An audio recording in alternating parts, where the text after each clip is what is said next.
At an auction house, the auctioneer presents the next hero, Sukuru Sumuragi, stating his job as a cook with rank G before starting the bidding. Those present scoff at the boy, considering him useless in the current situation and asking to pass on to the next hero. Sukuru then introduces himself in a flashback, displaying a vast menu in a cooking class without anyone even acknowledging him. He is surprised when a pretty girl named Ichinose praises his cooking, becoming petrified as he notices her talking to him. As the teacher leaves the room, the boy feels like something is about to happen. Right on cue, a bright light blinds everyone as they are transported to the auction house. The doors open and the room fills with people, including a group of elders whose leader declares to be the representatives of the United Kingdoms, and informs them that they are heroes summoned to their world using a ritual. He then explains to the confused children that they will verify their status and auction them to determine which kingdom they shall go to, from among the 9 kingdoms within the United Kingdoms, and 6 other countries. As the auction progresses, Ichinose touches the status plate, which classifies her as a rank S holy maiden, and she fetches an exorbitant price. While Sukuru's turn arrives, he is labeled as a rank G cook, being rejected by the angry bidders as he wonders what he did wrong. One of the elders declares that he is now free to operate wherever he wants, handing him a sword and some money as compensation for not being able to send him back to his world. He then leads him to a teleportation gate that will take him to a random country, noting that he doesn't belong to any of the other 15 countries, which the boy realizes is a rejection.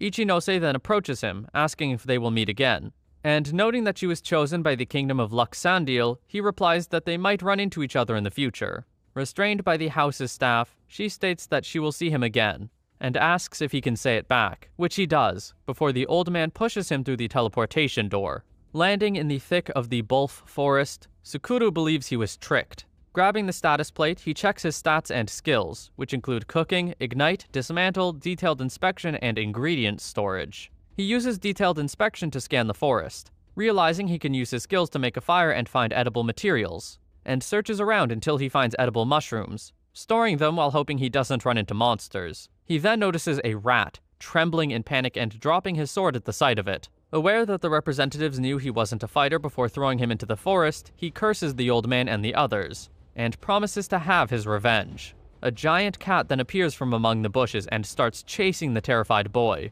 who is now disarmed and only carries berries and mushrooms. The creature catches up and pommels him with his paw, sending him flying and leaving him mauled on the ground. Determined to get his revenge on those who put him in this situation and destroy the creature using him as a toy, he starts using Ignite repeatedly to set the cat on fire. As he starts to believe he can burn it to death, the creature pins him down with his paw, determined to stop him using the skill.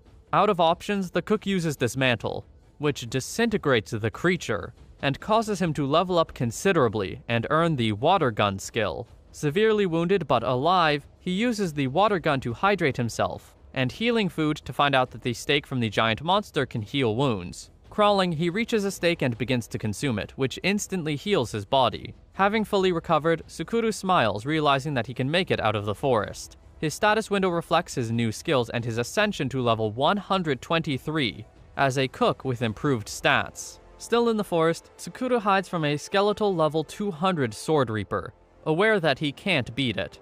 He then cooks a giant cat belly steak, enjoying its flavor until the status window notifies him that he has committed the new night vision skill. Realizing that cooking has such an effect, he proceeds to cook steaks from several parts of the beast to confirm his theory that the skill will depend on the part that is cooked. Aware that he will get more power the more monster meat he eats, he proceeds to fight a level 240 Bognon and a level 260 Dark Bat, cooking their parts and acquiring new skills in his quest to become strong enough to beat the representatives of the United Kingdoms. He then runs into a pack of level 150 hyena wolves, dispatching several of them with his water gun from a tree branch, until one of them is caught and devoured by a level 210 hellbear. The creature notices him and roars, with Sukuru falling and barely dodging its maw using water gun. He then restrains it with wood magic and shadow binding before throwing a rock at it to no effect. As the creature breaks free, he barely manages to utter Ignite before the charging bear knocks him around and runs him through with his claws.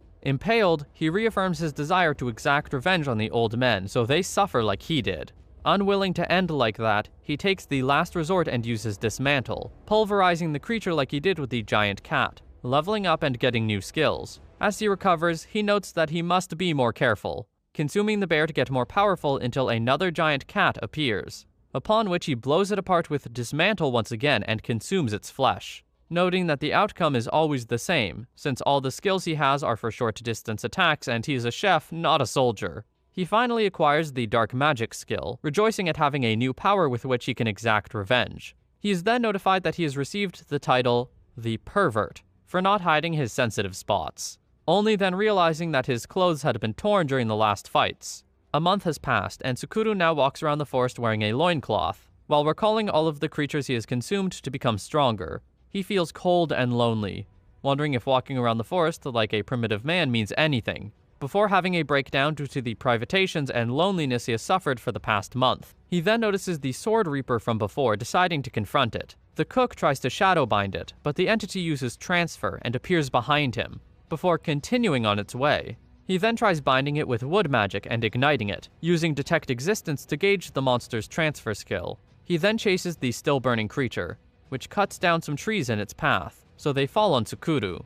As the boy dodges the debris, the monster strikes with his dark blade, striking the ground next to his head and causing the livid cook to use dismantle once more. He then dons the Sword Reaper's cloak, making him invisible to lower-level monsters and protecting him from magic. He then attempts to grab the sword, but it starts to emit electricity and blinding light, before asking the surprised cook if he is a warrior. Sukuru sits by a stream, while a status window displays his stats, his multiple skills, and his uncomfortable title.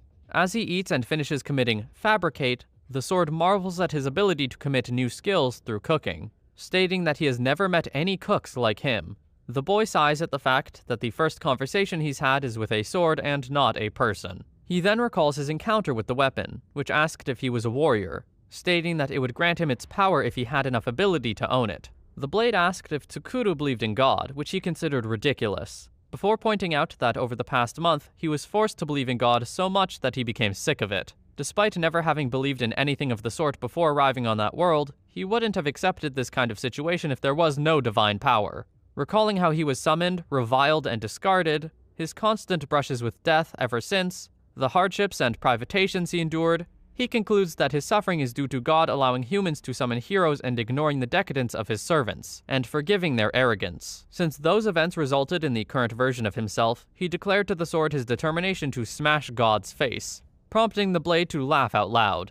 The boy challenged it to stop him, but the blade states he won't do it, finding him interesting and vowing to support his revenge. The sword told him to hold it and imagine the shape that suits him, while a status window reveals its name to be Kurokiri, titled the Death Sword. The blade then comments on his mysterious skills and surprisingly high level, noting that he is more powerful than demon kings and heroes of the past, noting he must be really lucky and capable to survive in the Bulf Forest for a month. Tsukuru then asks if there are no human villages or towns nearby, and Kurokiri informs him that he is at the center of the forest, commenting that he believed he was deliberately heading there to defeat the king of the forest. The cook turns livid as he stands face to face with the level 300 Emperor Dragon that rules those lands, before turning tail and running for his life, screaming. Noting that the monster's level and shape are different from any beast he faced before, he wonders how to beat it. And when the blade points out that he can use him in battle, he reveals that he has never used a sword in battle before. The dragon then unleashes an Emperor Breath fire attack, torching the forest and leaving a rut on the ground, but sparing the boy due to his hermit's coat's protective qualities. Kurokiri yells at the unconscious Sukuru, trying to wake him up, as the dragon's mouth is about to snap around him. The boy manages to use dark magic to hide in the dragon's shadow, and as the blade urges him to fight back, he grabs it while consuming recovery food and starts to run away, uncertain of how to defeat the monster. This proves futile, as the dragon cuts his escape route off with his Emperor Breath, and despite not knowing if he can detect him even while cloaked with dark magic, the blade confirms that the beast will chase the cook until it catches him. An attempt to get closer is repelled by the Emperor Breath, so he decides to approach it while still undetectable, using Remove Presence and dismantling the creature. This fails, however, as every time he tries, the dragon senses him, and backs off before striking back. He tries to use other skills in vain, and as he wonders how it can still find him, the blade explains that it senses his murderous intent every time he activates Dismantle, rendering Remove Presence useless. Seeing no other way, he lunges once more using Fabricate to turn his murderous intent into love, long enough to touch the dragon and dismantle it, finally succeeding in slaying the beast. Tsukuru finds a gacha prize machine in the forest, and Kurokiri points out that it must be there to help people with defeating the forest boss, urging the boy to turn it. He does it, hoping no monsters emerge, and a black ball comes out and releases a cloud of smoke. As the smoke clears, the cook is notified that he has earned the equivalent exchange skill, which the blade notes is a unique skill. It notes that the boy will have to kill the forest boss and wait for the gacha to reappear to get more skills. And as the boy seems reluctant, it suggests that he level up and learn swordsmanship, so that they can get used to each other. Tsukuru becomes proficient with the sword, slaying beast after beast and consuming their flesh to gain their skills, praising the sword for teaching him. As he relaxes on a magic bath made with ignite and water gun, the boy plans to ask the sword how to leave the forest, but it points out that his clothes are ragged and torn. Agreeing with him, he combines different fur items in his inventory to craft the all-black isekai suit. Kurokiri suggests that he use camo on himself and his equipment, to hide the fact that he isn't a normal person anymore, and he agrees, adopting the sword's name and hiding most information about himself. The boy scours the horizon from atop a cliff, jumping off and falling miserably before continuing on his path. He suddenly hears screams and sounds of battle in the distance, as a group of men attempt to capture a girl. The sword deduces they must be bandits and asks how they should proceed, and the boy decides to pass by using disguise in order to ascertain the situation, uneasy at the thought of helping the wrong people. As he walks past a carriage, a female voice cries out to him to help, surprising the cloaked boy and the princess's entourage. Several bandits jump onto the carriage from above, taking control of the horses and speeding away while leaving the guards behind. The carriage heads straight towards the cloaked Tsukuru, who performs a somersault and decapitates several bandits, landing on the carriage roof and continuing to hack at the bandits while the princess looks from within. As the carriage comes to a halt, Kurokiri asks the boy how it felt to end a human for the first time, and he pauses, before asking aloud why it was so easy. One of the princess's guards asks who he is, but the boy jumps off of the vehicle and continues walking as the princess, revealed to be a beastkin, wonders who he might be. After a month in the forest, Tsukuru finally reaches the town of Alegria and is welcomed by its residents, rejoicing at the thought of starting his life as a normal human while his stats are merged with Kurokiri's. Sometime in the future, two beastmen talk to an old man, noting that the person who suddenly appeared looked like a hero, noting that the man seems to have met a nice person and hoping to meet him someday. Back in the present, Tsukuru tours the town's market, purchasing several ingredients and storing them in his inventory. As he notes the poor quality of the weapons on display, Kurokiri praises itself as the greatest weapon in the world, and the boy wonders what would happen with equivalent exchange. He then asks aloud if the market sells rice, and a vendor tells him that he probably won't find it there since it is rare, but he might get it at the Seidel General Store. Tsukuru heads to the large commercial building and once inside is enthusiastically greeted by a beautiful beast woman who causes him to get flustered. Asking if the shop sells rice, he's led on by the girl, while the sword asks if he fell in love at first sight, but he retorts that he hasn't spoken to anyone in a long time.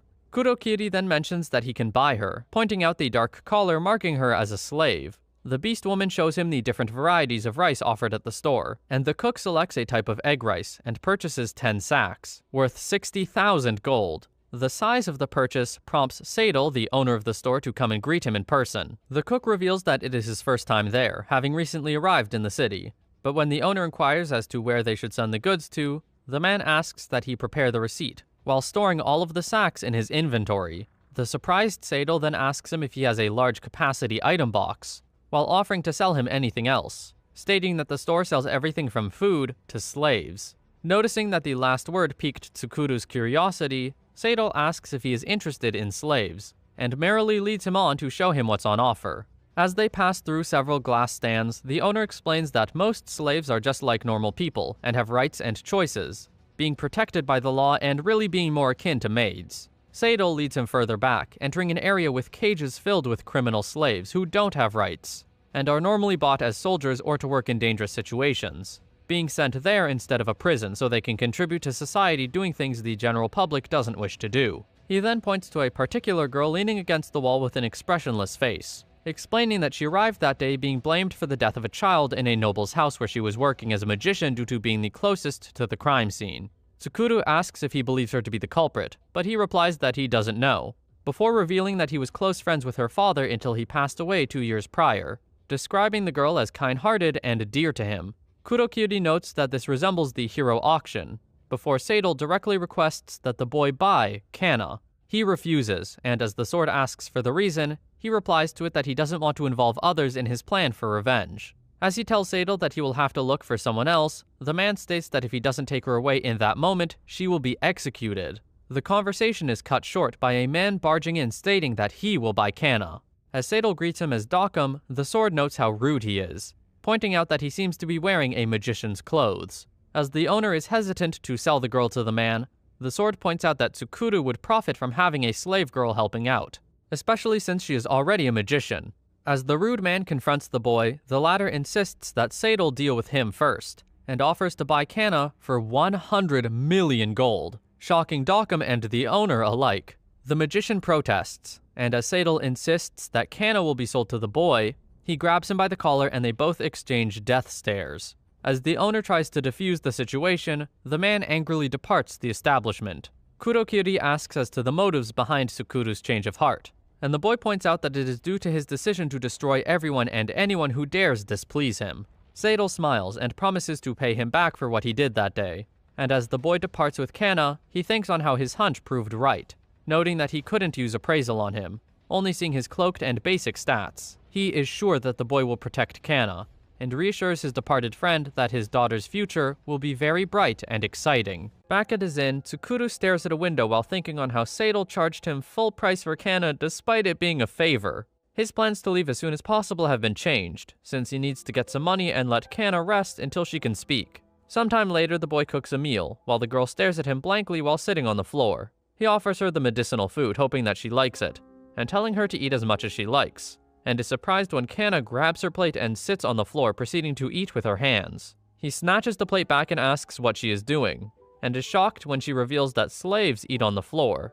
and Kurokiri confirms this, noting that she is still thinking as a slave. He dismisses this, insisting that she sit on the chair and eat on the table using utensils. The girl complies and begins to eat one of the dishes, and while she does this, Tsukuru notes how elegant her way of eating is, and how different her aura is from the other slaves in the pens. He asks her if the food tastes good, noting his cooking skills, but fails to get any response from the girl, and wonders if the medicinal food can cure her mind as well as her physical wounds. Suddenly, Kana starts tearing up, and drops her knife, finally grabbing her face with both hands while saying, "Dolce-sama."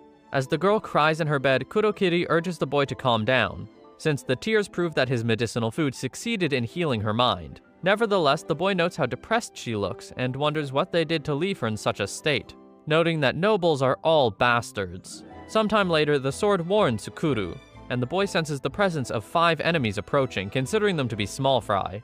He easily dispatches 4 of them before they can even realize what is happening, approaching the 5th from behind while wearing a bear head hood. The cook easily overpowers and disarms the would-be assassin, asking who sent him, before performing a slashing attack with the man's knife against some crates as a show of force. He continues to question the terrified man, believing that he was sent by the nobles who banished him to the forest and vowing to get his revenge. The confused assassin states that he doesn't know who the boy is, and that they were simply ordered to dispatch Kana without any further information, being paid good money for the hit. He also tells Tsukuru that had he known he was fighting someone like him, he wouldn't have taken the job. The boy then coldly knocks the man out.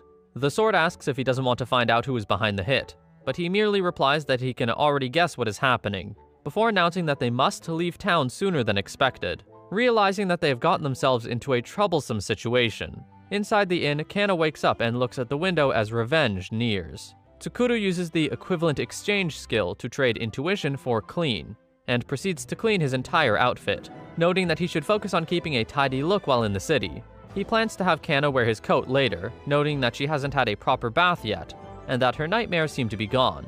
Deciding to prepare something for her to eat, Kana reminisces on her past, recalling how she entered the service of a noble family after her father died, being warmly welcomed and meeting Dolce, grateful to be able to work for such kind people.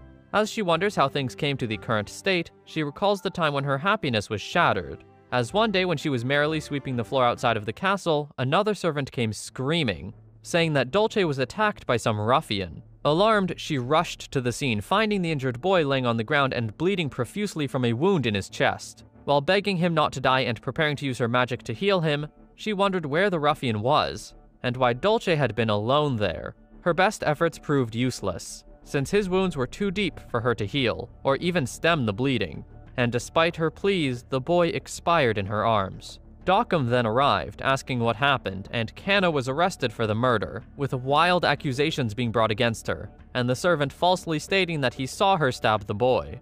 An incriminating letter was also placed in her room, and the nobles pressed the narrative that she lured Dolce to a trap for money, despite her wholeheartedly denying the charges. Sent to the general store, she was treated like an animal and became gaunt and broken. She found the gruel she was fed disgusting, and after snatching her uneaten bowl, another slave encouraged her to eat, stating that they would soon be sold and sent to the mines, losing all rights and being forced to work until death. Nearly catatonic, Kana wondered why all of this was happening to her and what she did wrong, believing that this wouldn't have happened if Dolce was still alive and unsure about what to do. She was only pulled from her state by Tsukuru purchasing her, recalling how he cooked her a meal and instructed her to eat at the table. She hadn't tasted proper food in some time, and despite not being hungry, she didn't dare disobey her new master and ate regardless. Her eyes opened wide after tasting the delicious food, and she continued to eat until she began seeing the deceased Dolce before her, smiling and reassuring her while telling her not to cry, which caused her to break into tears. In the present, Tsukuru points out that he is running out of money, being hardly able to cover lodging costs. He stops eating as he notices Kana waking up, asking her if she is hungry. The girl eats ravenously, asking for more helpings after having eaten 6 pots of food, and both the boy and Kurokiri wonder if she is even human. Noting that she seems to be recovering as her face has regained some color and she has happily become livelier, he asks her if the food is good. He is frozen in place as she happily states that it is, and Kurokiri taunts him for his reaction. But he soon lets out a scream when he notices Kana falling to the ground. He nervously approaches the girl, wondering if she ate too much or had an allergy, but the blade tells him to calm down, noting that she just fell asleep. As the smiling girl sleeps in his arms, Tsukuru wonders what that's supposed to mean, and what her deal is. Tsukuru shows off his cooking skills to Kana, who wolfs down dish after dish with ravenous hunger. She enjoys the breakfast he cooked for her, noting that his cooking is really good, though the boy isn't used to getting praised and merely states that he is glad that the girl is feeling better. Kana happily continues eating, but becomes distressed as she drops some of the food on her dress. Apologizing profusely, she starts heading to the well to wash the dress and herself. And though Tsukuru points out that it would be weird to use the well for that, she replies that it would be alright, since she is a slave. Having none of it, the boy uses his cleaning power to clean the girl and her clothes, before handing her a package containing new clothes he made. She quickly puts on a new set of tailor-made embroidered brassiere and shorts, finding the clothes excellent and asking which country the underwear comes from, to which the nervous boy replies stating Japan. Inwardly, the girl wonders about Japan, also recalling that before she was imprisoned, heroes were summoned from another world to defeat the Demon Kings, but one was rejected by all countries. The cook then properly introduces himself as Tsukuru Sumuragi, causing the girl to realize that he is the rejected hero, and conclude that his kindness towards her might stem from his own experience being abandoned in the world. Kana then gladly introduces herself in turn, asking to be treated well and promising to obey his orders, and the boy then asks her to show him the city. As they walk the streets, Kana shows Tsukuru the various shops in town, noting the highlight of each establishment as well as a park and several restaurants. She then leads him to the best weapon shop in town, explaining that the owner was a friend of her father and inviting him to go have a look while she waits. He declines, however, and when the girl notes he might find better weapons than his sword, unaware of its true power, he explains that he is broke, and was wondering what kind of business he should start. Noting that he is a cook, he suggests something that Kana openly decries as absurd. She notes that he cannot open another restaurant in town, much less as an outsider with no connections, but he and Kurokiri are oblivious to this, having sensed people following him from the inn and deciding to leave the area since they don't sense any hostile feelings. Tsukuru asks her to show him Seidel's shop, and the girl agrees, asking if he knows the merchant, noting that she lost her memories between her imprisonment and that day's morning. Believing him to be the right person to ask about opening a store, they head there and are greeted by the Beast Woman clerk, who runs away screaming for Seidel and returns with the merchant, who tearfully hugs Kana, seeing her back to normal. The man asks how he can express his gratitude, but Tsukuru replies that he's there to ask a favor. Despite Seidel's initial enthusiasm, he soon notes that he can't help, since rice food isn't popular in the area and there are many diners. And he would also need the approval of the government and the merchant guild to set up shop. The cook insists that Seidel appraise his food before turning him down, and he shows him some status-increasing onigiri, which the merchant soon recognizes. With gold signs in his eyes, Seidel suggests that he use his shop for his diner, seeing a huge business to be made and ironing out the details while Kana looks on in confusion. unable to see these skills and stats. Outside the store, Tsukuru and Kana discuss the endeavor, when he is confronted by two beastmen, who identify themselves as Rotten and Goliath, vassals of Count Abbas, and they ask him to come with them. The boy asks if Kana can come along, and as Rotten notes that it might trigger bad memories, he consults the girl, leaving the choice to her. They arrive at the Count's castle, being greeted by a butler and ushered to the parlor. As they head there, a maid recognizes Kana and asks how dare she return after killing Dolce, causing her to tear up, until Tsukuru grabs her by the hand to reassure her. In the parlor, they are greeted by Count Dengaro Abbas and his daughter Altelius, who Kana recognizes. Altelius thanks Tsukuru for rescuing her in the road some days prior, revealing that she sent for him to thank him in person. Her father insists on rewarding him personally, offering 10 million gold and a sword with their family crest as a sign of their gratitude. Tsukuru is shocked by the vast sum, and even more so when the Count reveals that the sword will allow him to be treated as part of his following in the country. And as he asks for the reason behind this generosity, the Count reveals that he wants to ask a favor. He states that Kana killed his son Dolce, before clarifying that he doesn't actually believe that to be true. The boy asks why she was blamed, upon which the Count explains that having no proof of her innocence and suspecting foul play, he used his influence to change the penalty from death to imprisonment, and entrusted her to Seidel. He reveals that all those present believe in Kana's innocence, bringing the girl to tears, and the Count then reveals his request. He wants Tsukuru to find the real culprit for Dolce's murder. As Seidel's clerk embraces Kana, the merchant informs Tsukuru that he's completed preparations for selling their status-increasing onigiri, with a contract of 100 pieces per day for a whole month, and a selling price of 10,000 gold pieces or even more. He notices the boy's absent-mindedness, and as he asks, the boy reveals that he doesn't need the money anymore, revealing the Abus short sword. The boy recalls the Count entrusting him with finding Dolce's killer, having given him 5 million gold in advance, and a promise of a further 10 million once he succeeds. He asked what would happen to Kana, and Goliath explains that she would be free of all her charges and freed from her collar. Altelius enthusiastically asked her to work there again and have tea together, revealing that with her and Dolce gone, she was lonely. Seeing this, Tsukuru agreed to the request, and as he notes that he's just an amateur, the Count grins, revealing that he heard of his behavior in town, and strongly believes that he can fulfill the task. The boy found him simple-minded, but nevertheless agreed. Back in the present, he finishes telling Seidel the story, explaining that he has been at the mansion since the previous day, and the merchant wonders if it will really be fine since Dolce's killer may still be around, worrying about Kana's safety.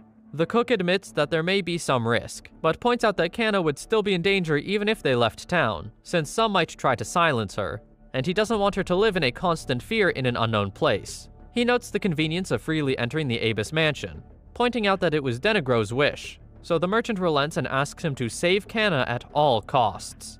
As they depart, Kurokiri notes how Tsukuru seems to have become fond of saving people, wondering if he has lost his heart. The boy denies this, noting that some people believe in Kana's innocence, and he doesn't want her to be the target of someone's revenge, planning to resolve the incident and leave her behind in the town. Back at the mansion, a maid named Hannah greets them, and states that she was sent by the princess to show him around. Tsukuru wishes to talk to Rotten, but the maid urges him to wait since he is currently talking with his wife. He is surprised that the beastkin is married, and Kana tells him that his wife Alicia is really beautiful, and they have a smart son named Cloud, which he thinks is irrelevant.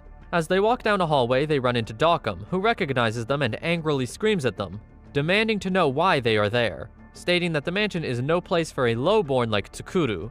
The boy coldly responds that the place is even less for people who scream at the top of their lungs, causing the furious magician to strike Tsukuru in his face with full force. Kana recoils, but the boy remains unmoved and unhurt, while Dockham's hand is damaged. And as the screaming magician asks what he did, he merely notes that he did nothing, while inwardly pointing out that at level 30, there was no way the magician could hurt someone at level 300 like Tsukuru.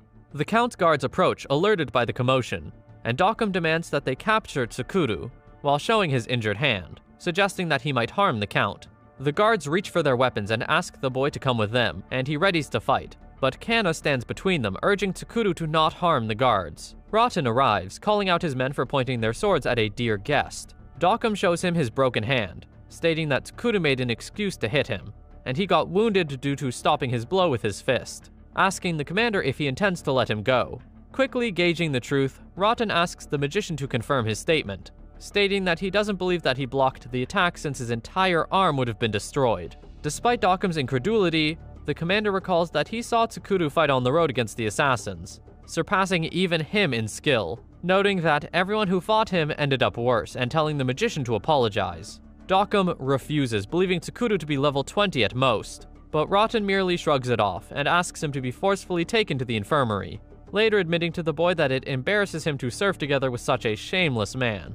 Kana suddenly falls to her knees, telling those present that they just gave way, and the cook asks the maid to take her to his room so she can rest. Rotten then kneels before them, apologizing for what just happened, and vowing to prevent such things from happening in the future.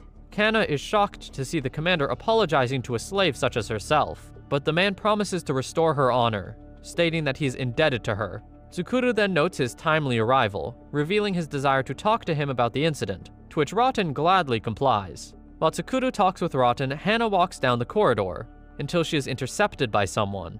The cook finds the report on Dolce's murder half-hearted and incomplete, noting that even someone like him can see that it is worthless, while lamenting the cultural level of that world. Kurokiri states that someone plotted the murder, and the boy concurs, deducing it must be someone with influence. He ponders the matter, believing that it is not limited to the Abis family and might be caused by someone targeting the Count's status or possessions. He also ponders why Kana was chosen, being a mere apprentice magician, and laments being unable to use detailed appraisal to identify the culprit, wondering if he has another skill that might do the trick. He then notices Hana, who tells him that Altelius ordered her to bring sweets and tea to Kana, but she doesn't have an appetite. Entering the room, he finds her semi-catatonic on the floor, reacting with horror as he approaches her, while recalling the past events. She apologizes, but he informs her that Rotten told him the entire story. Kana regrets not being strong enough to save Dolce, since a more powerful magician such as Dokum could have saved the boy, and he was right to get angry at her for her weakness. Recalling how he was cast aside at the auction, Tsukuru is enraged, and asks the girl if she wants to become strong, which the girl confirms, screaming in tears. Tsukuru then cooks up vast amounts of stat-increasing food, telling the shocked girl to eat up.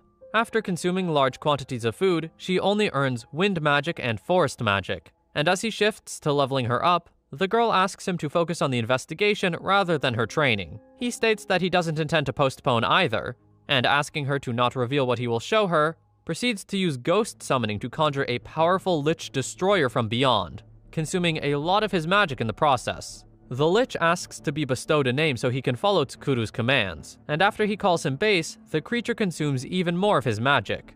The haggard boy then states that he wants the creature to do something, but Base cradles his face with his skeletal hands and states that he already knows what's on his mind, departing to start his search. Tsukuru is trained by the experience, but once Kurokiri notes that Kana has become unconscious, he shakes the girl to her senses. Suddenly, there's a knock on the door and the boy opens it to see Altelius outside. The princess notes that she felt a dangerous presence in his room, but the boy tries to brush it off, while recalling that she was also really sensitive to sound and presence back on the road. She tells him that Hana informed her of Kana's condition, and she wished to invite them for tea in the garden, and despite having eaten a lot recently, the girl still agrees. Tsukuru is amazed by the garden, and while the princess bids them to sit, Kana refuses since she is a slave. Altelius then recalls the happy time she spent with Kana and Dolce in the garden, and suddenly notices the cook hasn't touched his tea. The boy tastes a sip and praises its flavor, while inwardly noting that it was poisoned, having detected it with appraisal and being immune due to his high level. As he wonders if the princess or the maid were responsible, Altelius asks about the investigation, and Tsukuru notes its slow progress. The princess notes that her father, Rotten, and Goliath were not present the day of the murder, but she recalled someone talking to Dolce that day, clearly remembering the sound of armor clanking. The boy is surprised, never having heard this, and Altelius frantically screams that she told this to the knights, but they refuse to write it down, insisting that she couldn't have heard that and she was mistaken. As she sobs, Tsukuru notes that she does have sharp ears, and wonders if she is telling the truth or is lying, since the poison isn't working. Looking at Hana, he summons Base and asks him to investigate the maid. In a flashback, Ali recalls how she, Dolce, and Kana played ball in the garden, until the boy broke a branch and they were scolded by the housekeeper.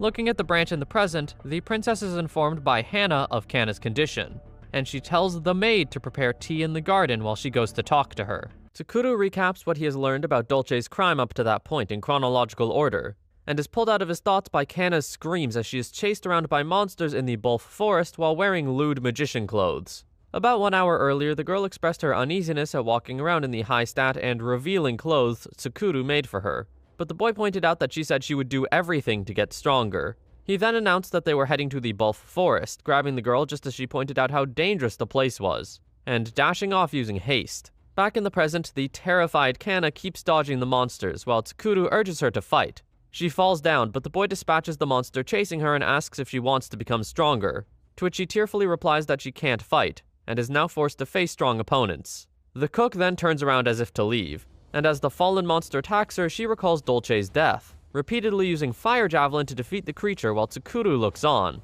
She levels up considerably, much to her surprise, and the boy reveals that he left the creature with 1 HP so she could earn the reward. He then urges her to continue, offering recovery food if she takes damage, which causes her to curse him as she prepares to fight. That evening, the cook carries the exhausted Kana back to the mansion, planning to give her recovery food and expecting Base to return soon. Before doing that, he conceals her vastly increased stats, disguising her level of 158 as a level 25, and hiding many of her new skills. Goliath confronts him in the streets and asks about the girl, and he explains that he has been training with her, which gladdens the knight. He in turn reveals that he is out searching for a bear roaming the streets, and invites him to dine at his favorite place, quietly warning him to be careful due to roaming people from the slums. Kana wakes up at the mention of dinner, and the three soon find themselves at an inn. Tsukuru doesn't drink and questions Goliath drinking on duty, but he boasts of his capacity to handle alcohol and fight. He then suddenly bursts into tears, apologizing to Kana for being away with the Count when Dolce was murdered, believing he could have saved him. Tsukuru coldly asks if all decent knights were with Dengaro, and Goliath yells that he is wrong. He explains that Rotten and himself went with the Count with some of their subordinates, while Jabon, the third knight's squad leader, stayed with his squad and half of theirs, and the Count also had many talented magic knights led by Dockham at the mansion. The knight then tearfully wonders how Dolce slipped past them and got out, and the cook realizes with that many knights, it would be impossible to know who was talking with the boy. Goliath escorts them back to the mansion, and as Tsukuru and Kana enter their room, they are greeted by Base. The Lich Destroyer greets his master, revealing that his investigations bore fruit and offering him to see it with his own eyes. The room begins to change as Base virtually recreates what he has seen, and Tsukuru's eyes are fixed on a portrait that Kana recognizes as Dockham's wife. The creature explains that the space recreates Dockham's home office to the last minute detail, standing over the desk and revealing what his master was looking for by opening a drawer full of correspondence, and letting one float to Tsukuru. Grabbing it, the boy realizes it is a letter for Dockham written by a refusal. Though the name sounds unfamiliar, Kana then reads the letter, which explains that the writer entrusted the disposal of Dolce to someone, promising to make Dockham a baron for his contribution. The girl turns livid after reading this, and while Tsukuru is impressed that Base got this, the creature replies that guards and locks are meaningless for information that can be salvaged and erased, handing him the real letter. As he stores it in his inventory, Tsukuru sees Kana sweating as she realizes that Dockham wasn't angry at her for failing to save Dolce, but instead knew the culprit, and arrested her instead. Patting her shoulder, the cook urges her to calm down, explaining that it is common for a fool who has received promises of power to turn his back on his master. He then asks her about a refusal, and she reveals that he is a count who has plenty of interaction and friendship with the Abus family, believing it would be ridiculous that they would aim at Dolce's life. Still needing more information, the cook sends Base to continue his search. Kana drops on a couch, not believing what is happening, and fearing Altelius might be in danger. Tsukuru is unsure about this, deducing that if Ali was in danger, they would have tried to poison her along with him, and wondering if she was someone else's responsibility. He concludes that for now, no one other than Dengaro can be trusted and heads off to look into it, while telling Kana to not open the door to anyone but him. Recalling that Ali noticed his presence concealment and camouflage, the boy pulls the hermit coat from his inventory to become unrecognizable to those of lower level. Thus concealed, he roams the mansion, seeing the knights training outside and landing on the courtyard to examine it further. He hears two knights complaining about Jiban's strictness, and noting that he doesn't wish to lose against the other two beastmen captains, Rotten and Goliath, especially since he was the one in the mansion when Dolce was offed. The knights then note that the magicians were present too, and that Dockham and his followers went too far after taking over as head magician in replacement of the more capable Messiah after the latter's demise. This former head mage is revealed to be Kana's father, and the young knights even hint at rumors that the man was removed by Dockham. Another knight warns them to keep quiet, else Dockham's servants hear them and have them dismissed, before talking of Tsukuru's onigiri. Noting that there are more people attached to Dockham than he thought, he walks down a hallway until a ball bounces before him and a young beastman boy resembling Dolce picks it up. A voice calls the child Cloud, and the boy runs to his mother, while Ali greets him. She introduces the woman as Alicia, Rotten's wife, and the boy as their son Cloud, and the boy bows to him as a greeting. The princess explains that they often go to the mansion to cheer her and her father up ever since Dolce's demise, explaining that she's the niece of her father's friend, Count Arefusel, which shocks Tsukuru. Ali explains that they are going to have breakfast, and she sent a maid to fetch him and Kana, asking them to join, while elsewhere Hana knocks on Kana's room door, with cold eyes. As they head to get breakfast, Tsukuru puts the pieces of the puzzle together.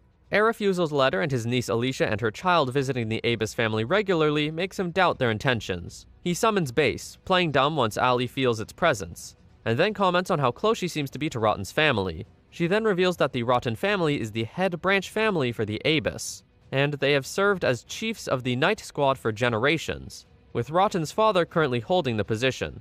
Tsukuru then realizes as the closest relatives to the Abus family, Rotten or Cloud are the most likely successors in the event that Dengaro doesn't have children. He bluntly asks if it would be possible for Cloud and Ali to marry, causing the girl to blush and the boy to bluntly deny it, considering himself unworthy to become Ali's husband, as well as being smaller, younger, and less educated. The princess teases him, stating that her father might approve in 10 years, while giggling, but Tsukuru notices Alicia's smile with concern. Arriving at the huge dining hall, they run into Count Dengaro and Hana, with the latter informing that Kana didn't answer the door. Kurokiri wonders if she was killed, but Tsukuru points out that she is too strong to be offed by her now, and he would notice if she were. Resuming her duties, the maid pours Tsukuru some water, which once again contains poison, and he notices the girl's hands shaking. Noticing his cold demeanor, Ali asks him if something is the matter and offers to call for Kana, but he brushes it off. The Count then asks him how the investigation is going, surprising Alicia, as he informs her that the boy has been entrusted with investigating Dolce's murder. Both her and Cloud apologize for coming to play in such a serious time, but Dengaro thanks them for cheering him and Altelius up, causing her to sigh in relief as Tsukuru watches. The boy explains that he hasn't gotten any conclusions but has found a lead, which gladdens the Count and worries Alicia. Later, Alicia speaks to an armored person in secret. Elsewhere, Cloud dashes towards Tsukuru and asks if he can do anything to help with the investigation of Dolce's murder. He denies having been sent by his mother, stating his desire to become a knight for the Abus family once he grows up, and declaring that he's been practicing every day to protect the family. He also tells Tsukuru that Altelius and Dolce always treated him very kindly, and he loves them as if they were siblings, being unable to forgive whoever offed Dolce and blamed it on Kana. Tearing up, he expresses his fear that Ali might be in danger and his determination to protect her in Dolce's stead, and Tsukuru notes his determination. Praising him, he entrusts him with Ali's protection, which the boy energetically accepts in a way resembling his father. Arriving in his room, Tsukuru uses water fountain to awaken the sleeping Kana, as they head to Seidel's shop. There he delivers the promised onigiri to the ecstatic merchant, while the clerk asks to pick a new outfit for Kana, bluntly stating that her current appearance is weird. The shocked boy tries to defend the outfit, but the girl insists that she looks like a pervert, and it constitutes slave abuse, so he relents. As the girl picks clothes, Tsukuru heads out, leaving Kana in Seidel's care. Away from the town, he and Base inspect a pile of bloody bones that the Lich Destroyer has identified as the remains of the 3 men who dispatched Dolce, having the same killing intent that the creature sensed at the crime scene. Base explains that they were dragged there to be consumed by beasts, and Tsukuru realizes that they were trying to dispose of the evidence, lamenting that they can't use bones as proof, but the creature eerily offers to handle it. Returning to the shop, he sees Kana try out several outfits, and he selects a relatively scant outfit and purchases it. Outside, he asks her if she doesn't want to wear it right then, but she explains that it is important to her since he bought it for her, promising to treasure it and wear it on special occasions. The boy sighs and slaps Kurokiri as it laughs at him. Suddenly, a man wielding a knife attacks Kana, but his attacks fail to pierce her skin, only tearing through her new clothes. More men appear and state their murderous intent, and despite Tsukuru telling Kana to fall back, the girl bursts out in rage, determined to punish them for damaging her new clothes, smacking the first assassin right in the face. As the other 2 begin to attack, she pulls out her scepter, blasting the second one with several fire javelins. The third one freezes at the sight of this and is soon restrained by Kana's wood magic, along with his comrades, while Kana asks the reason for their attack. Tsukuru explains that it is probably related to the investigation, revealing that another group tried to silence her earlier and they even tried to poison them. He summons Base, shocking the girl, and holding Dockham's letter, he states that they are going back to the Avis family. Back at the Abus mansion, Dockham barges into a room screaming, demanding to know the meaning behind the statement that the culprit of Dolce's murder has been found. He freezes when he realizes that Count Dengaro, Altelius, Hannah, and the 3 Night Squad commanders are present, and Goliath chastises him for the outburst while Tsukuru mocks him regarding their previous encounter, earning a death stare in return. Rotten then explains that the boy asked for the presence of all those currently in the room.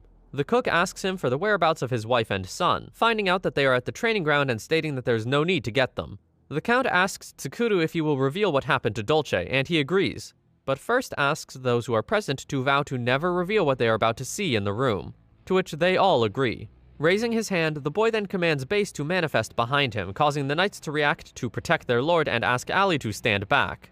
The princess, however, recognizes the creature's aura and realizes it is not a threat, and Base thanks her for her understanding, while introducing himself as Tsukuru's servant, revealing that he spirit-summoned Dolce's soul in accordance with his master's command. Altelius is shocked as Dolce's soul materializes before her, trying in vain to touch him while falling to her knees. Tsukuru tells her to ask a question he doesn't know the answer to prove that it really is the boy's soul, and she asks for the color of the ball that they used to play with in the courtyard. The soul replies correctly, so she asks for the name of his late mother, which he states is Monica.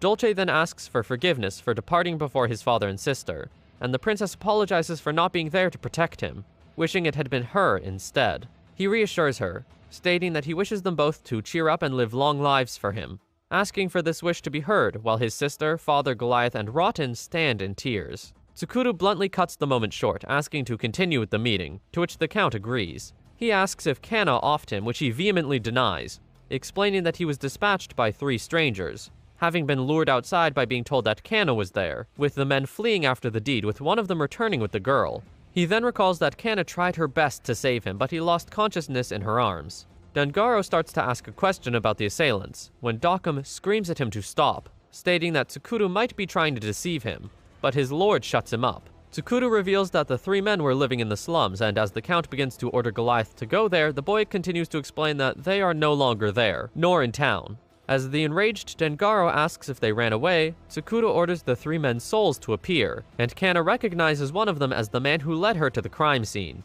and the Count realizes that they testified against the girl in the trial. Grabbing Jiban's sword, he lunges at the men, but Tsukuru merely explains that it is pointless to slash at them since they are long deceased, and thus he can't touch them. He acknowledges this but can't contain his anger nor accept that the culprit for the crime has already departed. Hearing this, Tsukuru offers to finish his report, stating that he has identified the real culprit behind the crime and revealing that someone else was involved in the murder. He asks Dolce to identify the man who approached him in front of Ali's room, telling him Kana was waiting outside of the walls, and also asks the 3 men who ordered them to off the boy, telling them to all point at the culprit if he's in the room. In unison, all 4 souls raise their arms and point straight at a shocked Jiban. Jiban vehemently denies knowing anything about the crime, begging Dengaro to believe him, and stating that it is all part of Tsukuru's plot.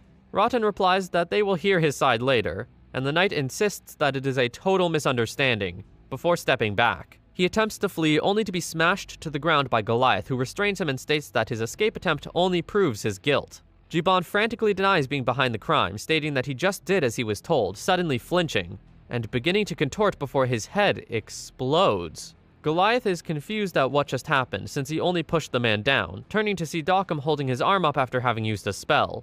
The magician states that he tried to capture Jiban, but his aim was off, to which Goliath replies that he already had him under control. Dockham then replies that it took a while for the spell to take effect, and he didn't stop it since he was unsure if the knight would have acted violently.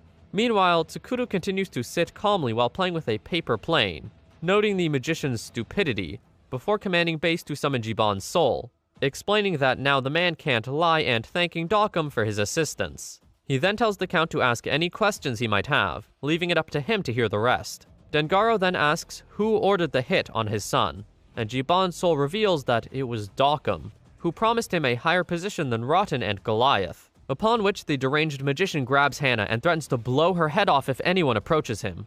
Everyone freezes in place, but Tsukuru calmly asks if he thinks a maid's life will shield him, as he continues to toy with the paper plane. He notes that he is the lowest scum for killing a noble son, and that sacrificing a maid would be a small price to pay. Ali intercedes, begging Dockham not to kill Hannah, and as the man continues with his threats, the maid bluntly tells them to not care about her, since she isn't as good of a person as Altelius believes. The magician violently tries to shut her up, but she resists, and confesses that Dokkum threatened her and ordered her to kill Kana and Tsukuru, confessing her several failed attempts and asking them to forget about her and just end the magician. Dokkum is enraged, but before he can react, Rotten cuts his arm and kicks him to the ground while Goliath secures Hannah. The magician begins to scream at the sight of blood, believing he will die, and orders Hannah to do something, warning her of what will happen should she oppose him. Dengaro calls him out, insulting him for plotting Dolce's assassination, but the magician insists on lying, stating that he killed Jaban by accident out of fear of being framed, insisting that Tsukuru schemed everything. He asks if they would accept the word of a maid and a stranger with bizarre powers as proof, insisting that there is no proof of his involvement and that they are all being fooled, and that nobody would trust the boy at a trial. The Count becomes enraged, as things seem to be heading nowhere, and noticing Tsukuru's calm demeanor, asks him why he is playing around in such a situation. The boy launches the paper plane, and Altelius notices that there is something written on the paper. Unfolding it, she sees that it is a letter addressed to Dokkum, and her father reads the text congratulating him for his contribution in dispatching Dolce, and promising to make him a baron as a reward. Furious, the Count realizes that the letter is from Erefusel. Dokkum asks how they got the letter, unwittingly admitting his guilt. Tsukuru then reveals that Count Erefusel was behind the plot, ordering Dokkum to dispatch the boy while the magician in turn let Jaban arrange the crime, so that he would be blamed if it would fail. Pulling out a second letter, he goes on to explain that the second part of the plan was to stage a robbery on Altelius's carriage and end her, leaving someone with Fusel blood next in line to take over the Abus family. As the pieces come together, Altelius realizes that there is only one person who meets those criteria: Cloud. As the second letter is revealed to be addressed to Alicia, everyone turns to see Rotten holding his head with his hands, in the midst of a mental breakdown as the facts sink in. Rotten stands in full military uniform staring sternly at his arranged bride. The girl shyly introduces herself, and he notes that her uncle is forcing her to marry him, offering her a good life if she marries him while also stating that she deserves better, and he will give her a good reason to refuse the marriage. Shyly, Alicia expresses her desire to be with him. Sometime later, they happily welcome their son Cloud into the world. In the present, Rotten wonders how long Alicia has been lying to him. In a flashback, Rotten recalls a day when Cloud approached him and told him that Alicia wanted him to marry Altelius and succeed the Abus family. As his father pointed out that Dolce is set to succeed his father, the boy stated his desire to become a knight like Rotten, his father, to protect the Abus family, the citizens, and his mother. Back in the present, Rotten goes through a mental breakdown as the truth sinks in, and he realizes that Cloud's remark wasn't a joke. Saying his wife's name, he dashes out of the room at full speed, while Altelius calls to him and rushes behind him, with Tsukuru remaining in place. At the training yard, Cloud is glad to see his father, until he notices his cold demeanor. Rotten addresses Alicia, shocking her as he asks if she was involved, judging her guilty, and stating that as a knight of the Abus family, he has no choice but to kill her right there. Cloud blocks his strike and is sent flying across the floor with a gash on his face, much to Rotten's shock. Alicia embraces her son, who, despite his father's warning, refuses to move away from her, stating that it is a knight's duty to protect the weak. Altelius begs the knight to stop, but another warrior warns her to stay away. Rotten holds his sword above his head, staring at his son until he breaks down and slumps to the ground, apologizing to Cloud, and holding the blade with both hands over his knees. As Dengaro and the rest approach, he apologizes to him for failing to end Alicia, and plans to atone it with his life, pressing his sword against his neck before his terrified son. Cloud approaches him screaming, and Dengaro orders a healer to be fetched. Kana looks on, and as Tsukuru nods approvingly, she dashes forth towards Rotten, despite someone noting that it is below her level. The girl uses extra heal, and a beam of light emanates from Rotten as the spell begins to work, blinding those present. Everyone is surprised at her skill, and Kana explains to Cloud that his father is alive, but unconscious, causing him to break down in tears. The Count then approaches Alicia and declares that her uncle Erefusel plotted Dolce's assassination, upon which the woman breaks down and falls to the ground. She apologizes, stating that she only learned of the plot after the assassination had been carried out, and that her uncle had told her that she had no other choice but to make her son the successor of the Abus family. Enraged, Dengaro curses and orders Goliath to start the preparations for war, determined to settle the score. The knight is stopped by Dolce's soul, who declares that war only brings sorrow to people, and he doesn't wish to see the people from Algeria suffer because of him. He goes on to declare that he didn't testify to start a war, instead coming back to answer Tsukuru's summon to save Kana from the false accusations brought against her, and states that his father also thought the same. The Count acknowledges this to be true, and Kana cries at the sight of Dolce, until the boy explains that Tsukuru told him what happened, and thanks her for becoming stronger, as well as for saving Rotten's life, telling her to smile since there is no reason for her to cry or apologize. Dolce then smiles, glad to have gotten the chance to say his farewells and asking all those present to keep on protecting the town and the people he loved. Restrained, Dokkum is escorted from the mansion by the knights, while lamenting the failure of the plot, and wishing that Tsukuru had never arrived. The boy looks at him from a window, then noting that he didn't go there because he wanted to. Kurokiri then suggests that with the issue settled, they move on to beat the representatives, or God, or whatever. To which he agrees, believing that he will part ways with Kana. At Seidel's shop, Kana is officially freed and her slave collar is removed. The merchant hands her new clothes, explaining that Tsukuru fixed and enhanced them after they got damaged, making them indestructible, and the girl hugs the garments. At the Abis mansion, Count Dengaro thanks the boy for his service, explaining that they captured Dokkum and all that worked with him, dismissing about 20% of the house's vassals, and Rotten left his position due to Alicia's involvement.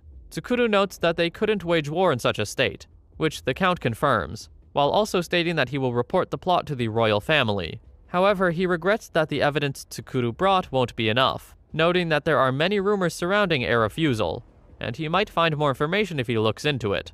The boy correctly deduces that Dengaro wants to hire him again to investigate these rumors, and the Count offers him 30 million gold upon completion, which Kurokiri notes is a huge sum, while Tsukuru notes that they won't have to risk their lives going to war. He agrees to the job and immediately drops a pile of documents on the Count's desk, explaining to the surprised man that they are evidence of Arefusel's involvement in illegal trade, slavery, and drug smuggling. He tells the man that Base got them for him, happily stating that they completed the request and demanding his payment.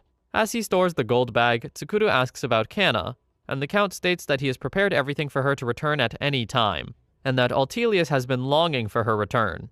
Meanwhile, the princess greets Kana, who is wearing her new clothes, and enthusiastically welcomes her back, offering her refreshment and ushering her along to finish the procedure for returning to work. Merrily entering the Count's office with her in tow. Kana apologizes, however, and states her desire to follow Tsukuru.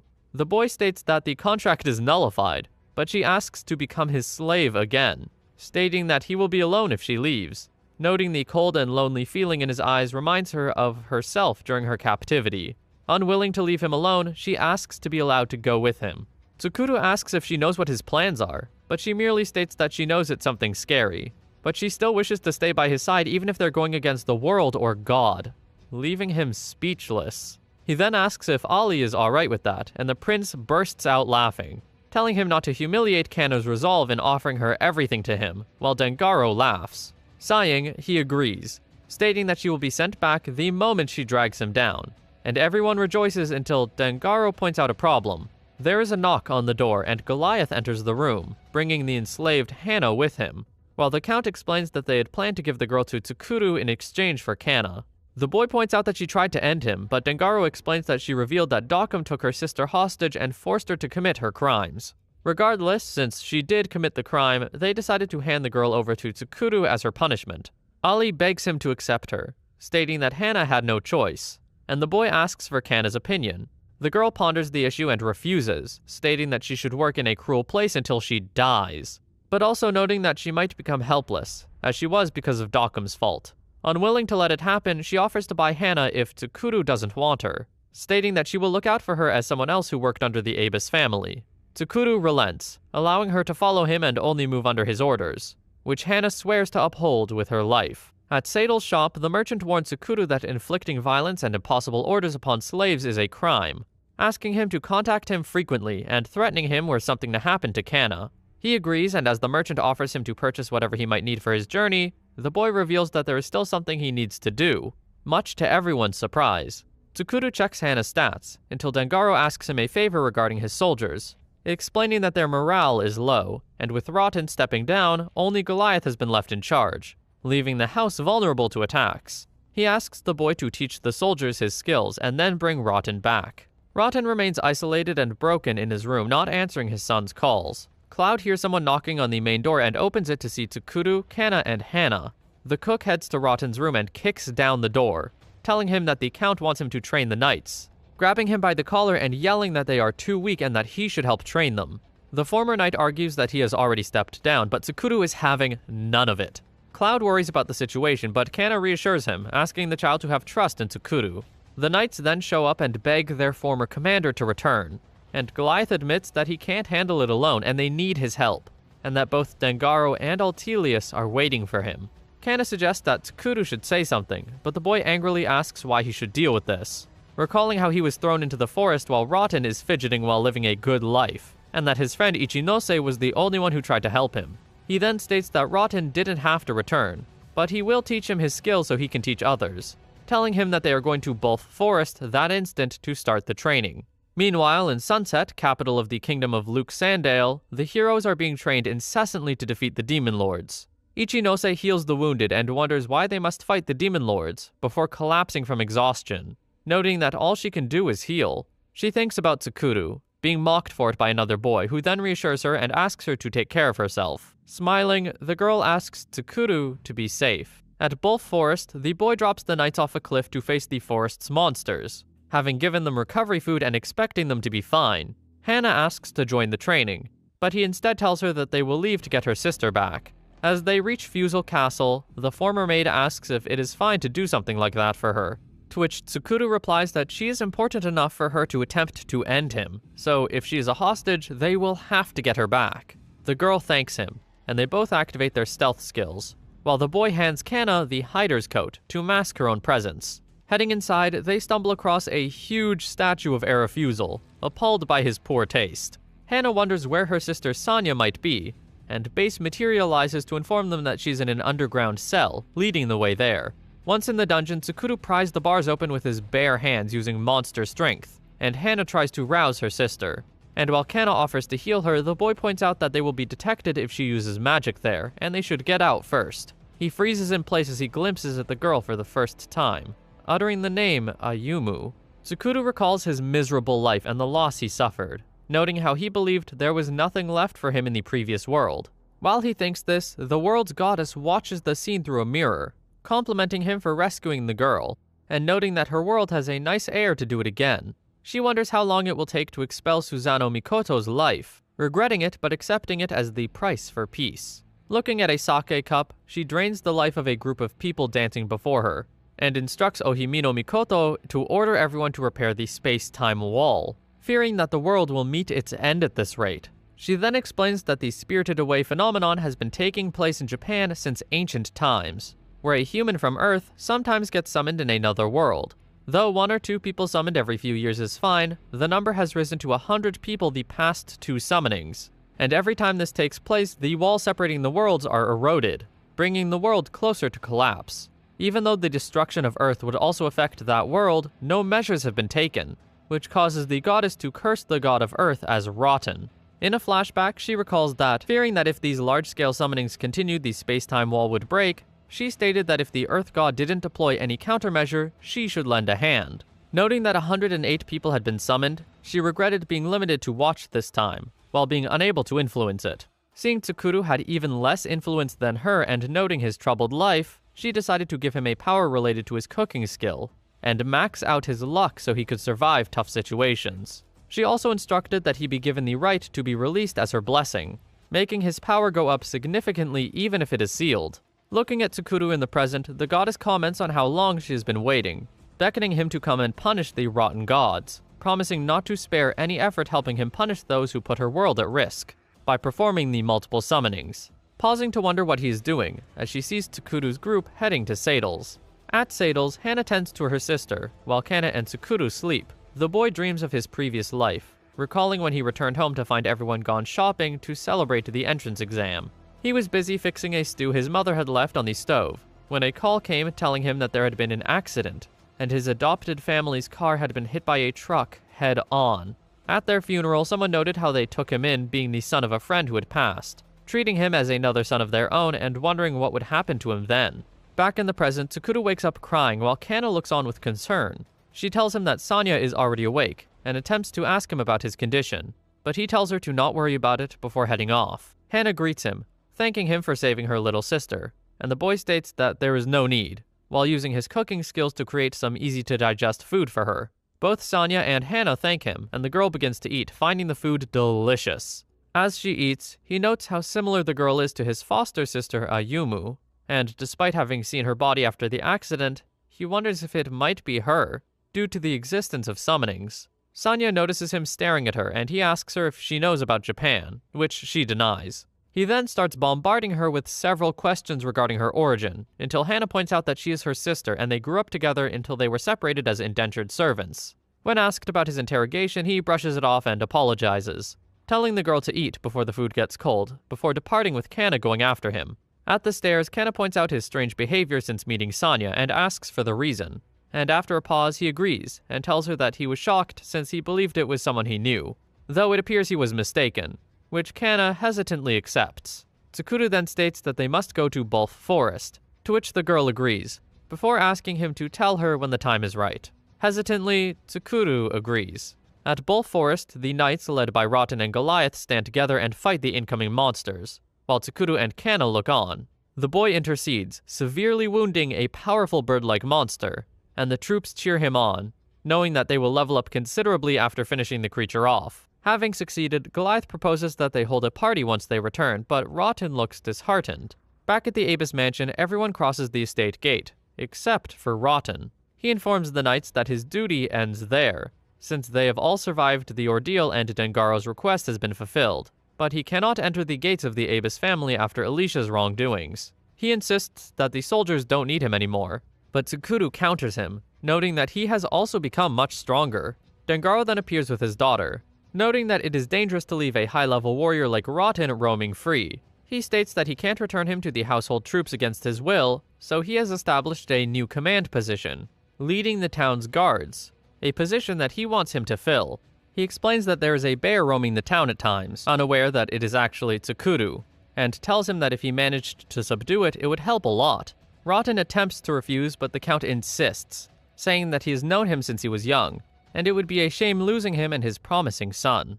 Goliath urges him to accept, and thinking of his son, he does, promising to be loyal to the Abyss family until his final breath. Cloud hears the good news from his grandmother. Elsewhere, Sanya eats large amounts of Tsukuru's food to level up and get more skills. The boy notes her energy, and Hana explains that as a wolf, beastmen have a strong resistance against hunger, and can endure on little food or water, just glad that she wasn't wounded. The girl expresses her anger at being caught by a refusal while sleeping, but Tsukuru explains that he stole everything in his mansion, and Dengaro sent a letter to the king accusing him of his crimes. Sanya then states that she is glad to have endured fusel, if it means that she can now eat Tsukuru's food every day. The boy is surprised that she wants to follow him, and when Kana notes that it would be safer for her to remain there, the girl cries out at them, considering it unfair that her sister gets to go while she is left behind. She pleads to Tsukuru, who recalls Ayumu pleading with the exact same expression, and so he yields, causing the girl to burst with joy while Kana wonders if he is a lolicon. He then gets the girl new clothes, and checks her and her sister's stats. Before they depart, Dengaro and Altelius appear to bid their farewell, asking them to visit them any time. Ali asks Tsukuru to stay safe, noting that having the Abyss family short sword, he is already part of their family, and proceeds to hug Kana and Hana, telling them to return whenever they would like, since they are cherished as sisters. Bidding their farewells to Sadal and Rotten, they head off. Tsukuru announces that they will first be heading towards Bulf Forest to train Hana and Sanya, while regretting getting away from a beastmen town, noting how fluffy their ears were. Sanya then points out her ears, and a jealous Kana pulls on hers. Suddenly though, Tsukuru senses a creature nearby, which Hana identifies as a great bird flying overhead, while Kana wonders what it is doing outside of the forest and so close to a human settlement. In horror, the girl realizes that it is headed to the city of Algeria. Realizing the great birds are headed to the city, Kana uses her wind magic to propel herself to the sky, and launch several fire javelins at one of them, torching it and being caught by Tsukuru as she falls. They land next to a cheering Sanya and warn her of incoming monsters, and before the creatures reach him, they are defeated by Base. He informs Tsukuru that many monsters have formed a group and are headed that way, which causes Kana to realize that Goliath and the others will be overrun if the horde reaches the city. Unwilling to let them die, Tsukuru instructs the girl to get ready to intercept the monsters before they reach Algeria. They prepare for combat, and Kana orders Hana and Sanya to get behind her, before unleashing a flamestorm at the creatures, burning a path of destruction. While Tsukuru uses Kurokiri, Hana and Sanya marvel at their power, wondering if they will ever become like them if they train hard enough. Tsukuru calls their names and urges them to fight, instructing Hana to kill a level 230 silver elephant that he has softened up and restrained. Using her strength skills and brass knuckles, she delivers the killing blow to the monster, but her arm is completely shattered by the force of the blow. She falls into shock, clutching her mangled arm and bleeding out as she levels up. And as the others rush to her aid, Kurokiri notes that her body couldn't endure such a massive level up. Realizing what happens when one goes too far, Tsukuru uses ultimate cooking to produce a dish and orders Hana to eat it, telling her that she will die if she doesn't. Sanya quickly grabs a piece and feeds it to her agonizing sister, urging her to swallow it, and watching in astonishment as her arm is fully regrown. The cook tells her to eat the rest, brushing off her apology by stating that the mistake was his, causing Hana to jealously note how kind he is being towards the maid. Recalling that he went full Sparta during her own training and made her heal herself, he points out that Hana doesn't have any healing skills, and he did help when Kana was in trouble. And before she can argue further, he hands out stamina-enhancing onigiri to everyone. He then orders Sanya to target a level 220 Sylpharia, telling her to not be reckless. The girl gladly enters combat, and dispatches the monster with a throwing axe, praising her own strength as she levels up, while Hana advises her to take things more seriously, lest she get hurt. They sync up during battle, causing Kana to wonder if that is due to them being sisters of Wolfkin. Tsukuru notes to himself that despite being in sync, Sanya tends to look away when fighting. He is also alarmed at the number of monsters, finding it abnormal that they maintain their momentum even though they disrupted their movement, and ordering base to investigate the matter, hoping nothing happens. Sanya is overpowered by a monster, causing Tsukuru to experience a flashback of his dead half-sister, and he dashed between the girl and the creature, protecting her, until Hana dispatches the beasts. Kana approaches and notices the boy's wound, and when Sanya apologizes, the boy brushes it off, patting her head and stating that he can heal it quickly and is just glad she is okay, urging her to keep up her spirit and fight the remaining monsters. After they succeed in defeating the entire group, Tsukuru cooks several dishes, including a curry that marvels both Sanya and Kana, and a gigantic dish exclusively for the latter. Tsukuru smiles as everyone feasts. That night, Tsukuru conceals the camp in which they are sleeping in, and Kurokiri asks him what's wrong.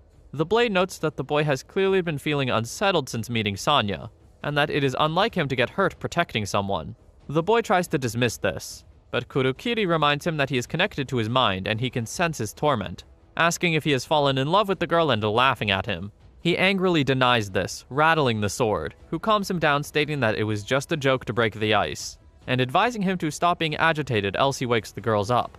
Suddenly, everyone feels a strong presence, and Tsukuru exits the tent in alarm, only to find a beautiful elf holding a battered base captive, while asking them if they were the ones who damaged the forest. Base tells his master to run before disintegrating, though Kurokiri notes that the creature is still alive but has retreated into the shadow. Turning to face them, the elf declares Bull Forest to be her race's sanctuary, telling Tsukuru to atone for their sins for killing monsters and damaging the forest with his life, before unleashing a powerful attack. The boy manages to block it with Kurokiri, and asks the elf why she is suddenly attacking him. Surprised that he blocked the strike, she wonders if someone with such a defensive power is actually a human. Tsukuru yells at her to not ignore him, aware that his companions wouldn't survive against her and determined to get her away from them. She states that his sins are heavy, but Tsukuru counters that the monster suddenly attacked them, and he was just defending himself, while striking at her. She blocks the attack, calling him foolish, before pushing him back and unleashing an attack of her own, commenting that he could have had a painless death. Tsukuru notes that aside from flying, the elf is protected by wind magic, which makes her untouchable. Kurokiri urges him to use detail appraisal, and the boy complies and finds out that she is Antia, a level 415 ancient elf with impressive powers. The blade notes that she is the original elf and the progenitor of the elf race, thus explaining how she managed to defeat Base. As she asks him if he appraised her, the blade comments that he is out of luck, which the boy brushes aside. Noting she is 100 levels higher than him and has a second life skill that he doesn't understand, he wonders how to attack her, until the elf grows impatient and decides to end the fight, sending several tornadoes in his direction. While the boy defends himself, Kana urges Sanya to not intervene, since they would just be a burden, urging her to wait and believe in the boy. Meanwhile, Kurokiri urges Tsukuru to stop focusing on defense and look closely at Antia, but he barely has time to reply before being hit by an attack and getting smashed against the ground.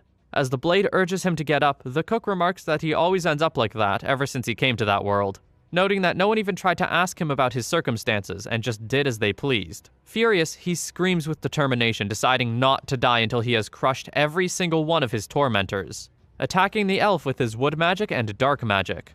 Antia dodges the wood tentacles, noting his resistance, sensing Tsukuru attempting to attack her from behind and severing his arm while stating that it is futile. She is shocked, however, when she finds herself surrounded by multiple Tsukurus. Realizing that he is trying to confuse her with illusions, she prepares to use her wind magic to defeat all of them simultaneously, when she is suddenly stabbed through the chest by Tsukuru from behind. As she coughs up blood, the boy eats some food and agrees that she would have won had she defeated them all. He announces that it is over, as Antia falls to the ground, and he approaches her, activating Wild Instinct, lowering Kurokiri. She asks if he isn't going to finish her off, but the boy replies that she is fatally wounded and only alive due to her second life skill. She confirms this, not having expected to lose to a human, and reveals that if he strikes her down now, she will be gone for good, stating that dying after losing is the principle of nature. Tsukuru pauses and notes that she has her own circumstances as well, stating that he wouldn't have hurt her had she talked like this when they met. Antia then begins to laugh, much to Kurokiri's confusion. Standing up, she introduces herself and surrenders to Tsukuru for him to do as he pleases. He brings her to camp, where she meets the 3 other girls. She then asks if they are going to put her on a rampage like the monsters and hunt her down, much to everyone's confusion. Just as Tsukuru is about to ask her about that, Base materializes again, and explains that he has investigated Bull Forest per his instructions. Tsukuru asks Base if he found the cause for the rampaging monsters, and as a surprised Antia asks if it wasn't their doing, he points out that they wouldn't have had to fight them if it was so. Base reports that he found traces of monsters being driven out and a faint amount of demon's aura, and the elf confirms that some demons have such a skill. Base believes that the demon was most likely the cause of the rampage, and tensely blames Antia for blocking his return, and they exchange tense stares while Tsukuru tries to calm things down, suggesting they discuss further now that they know they are not enemies. The elf invites them to her village, where adult elves welcome her with reverential bows, and cute child elves merrily greet her, being reassured that the monsters won't attack them.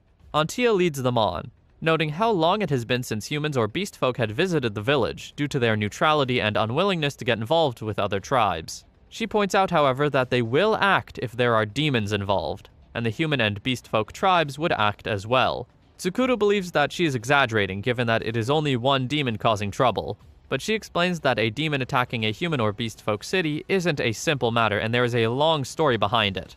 As she recounts, thousands of years ago following the Gods' War, an alliance of elves, humans, dwarves, and beast folk were engaged in a war against the giants and demons. After hundreds of years, the alliance prevailed, but only at the cost of horrendous casualties, and the destruction of one of the 3 great continents. Giants and demons were driven out to the ravaged eastern great continent, and the Quadruple Alliance had been protecting their land ever since.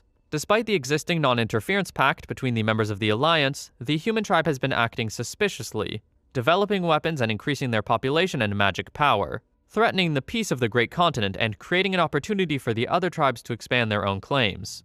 Antia then declares that if the demons are beginning their assault, then the Alliance must band together to repel the invaders, and not allow history to repeat itself. The elf then turns to see her audience, realizing that they have all fallen asleep. Later, Tsukuru sits by a waterfall and thinks about what Antia said, unwilling to get involved. Kana approaches him, noting how they ended up in the elf village, and were told such big news and stating that she won't return to Algeria. She asks the boy if he will cooperate with the elf, and upon his refusal, she replies that she figured out as much, since he isn't from that world. Kana then proceeds to reveal that she knew he was the hero that was summoned and then discarded, apologizing for hiding it from him.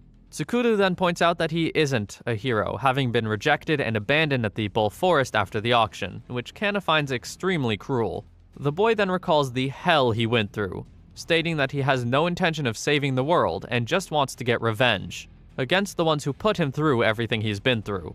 Kana then yells that he saved her, Hannah, Sanya, and the people of Algeria City, which makes him a hero in her eyes, and holding his hand, says she won't forgive those who put him through the suffering. The moment is interrupted by Sanya's sudden appearance, and Hannah and Antia can be seen in the background, having overheard everything. The maid won't forgive Tsukuru's tormentors either, and Antia finds their adoration amusing, and offers to join as well, teasing that she is single. Getting more serious, she states that based on what he said of the hero summoning, they might be headed to the same destination, asking to come along, and pointing out that her ability and knowledge will be useful, to which the boy begrudgingly agrees. Sanya then teases Tsukuru about his growing harem, and while the group messes around, Antia coldly notes that there shouldn't be any enemies to be eliminated at present to justify a summoning. Elsewhere, a huge figure raises a warhammer. The group enjoys life in the elf village when a servant bows and announces that the meal is ready. They enthusiastically head to the table, only to find out that the meal is a gigantic, grilled bug. The elf girls tell Antia to eat a lot and get energy before she goes with the others. She explains that she's just going to see what the humans are up to, noting that human lifespan is short and that she will return in 100 years, and asking them to take care of everyone in her absence. Kurokiri and Tsukuru inwardly note this, and Kana asks what they should do regarding the bug, since neither her nor beast folk eat insects. Recalling that he ate a lot of insects while surviving in the forest, he concludes that it can't be helped, and thanks the elves for the meal, offering to cook for them as well in gratitude. Despite their reluctance, he insists, and pulls a gigantic monster carcass from his inventory, amazing the elves present. He then decides to impress them, chopping the creature up with Kurokiri with ease, before using ultimate cooking to produce several delicious dishes from the meat, which everyone eagerly devours while praising the cook. Meanwhile, Tsukuru eats the giant bug and calls the food exciting, inwardly noting that it was overcooked. Hana then points out that her training has finished and knows his objective, wondering what his next destination will be. The girls piece together that the country who summoned him is the human raid-crewed empire, to the south of their location, and they begin to discuss how to get there while Tsukuru nervously looks on. They then realize that he doesn't know the geography of the world, and are surprised that he managed to escape Bull Forest, while Kurokiri notes that he was headed in the wrong direction until he pointed towards the exit. Calling him hopeless, Antia produces a map of the continent, and explains how it is divided between elves in the north, beast folk in the center, and humans mostly in the south. Needing to go to the raid-crewed empire, Hana suggests that they travel south, from the beast folk Templeton Kingdom, where Algeria City is located, and enter the Engels Union, then passing through Luxandale Kingdom before entering the empire. While Tsukuru recalls that Ichinose was bought by Luxandale, the maid continues to explain that passing through the Templeton Kingdom would be easy, since humans and beast folk coexist there, and Kana adds that she has entered the Engels Union before, so they decide to take that route. The planning is disrupted when Antia and Tsukuru feel a presence, and an elf warns that something resembling a meteorite is falling from the sky. Kana and Antia then step forward and decide to smash it with magic, combining their fire and wind spells. They create a gigantic fireball and launch it straight at the object, hitting it with full force but failing to smash it.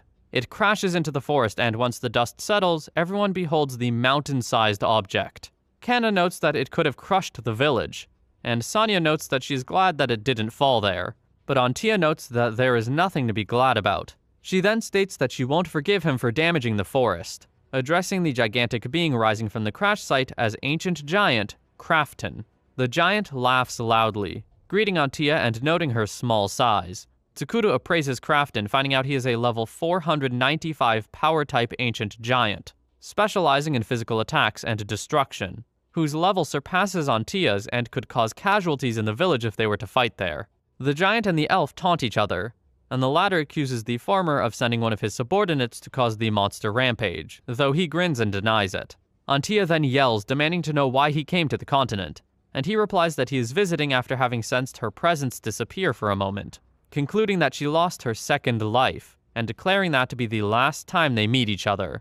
He raises his hammer, but before he can land the blow, Tsukuru slices his fingers, and lands several blows along the giant's arm, causing the weapon to drop to the ground. Crafton then asks the boy standing on his shoulder who he is, and he introduces himself as the human who took away Antia's second life, asking the elf if he can deal with him, since he detests powerful beings who trample on the weak with no explanation.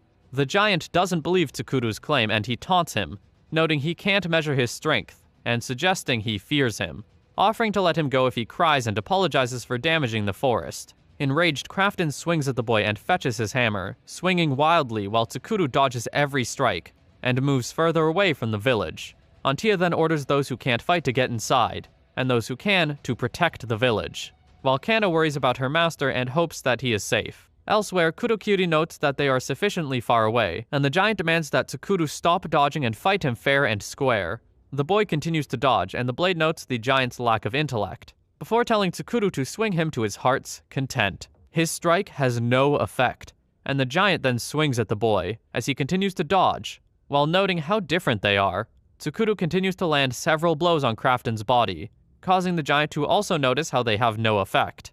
Tsukuru acknowledges this and uses his ultimate move number 1, unleashing a powerful guillotine hellfire, but the giant counters with charge attack.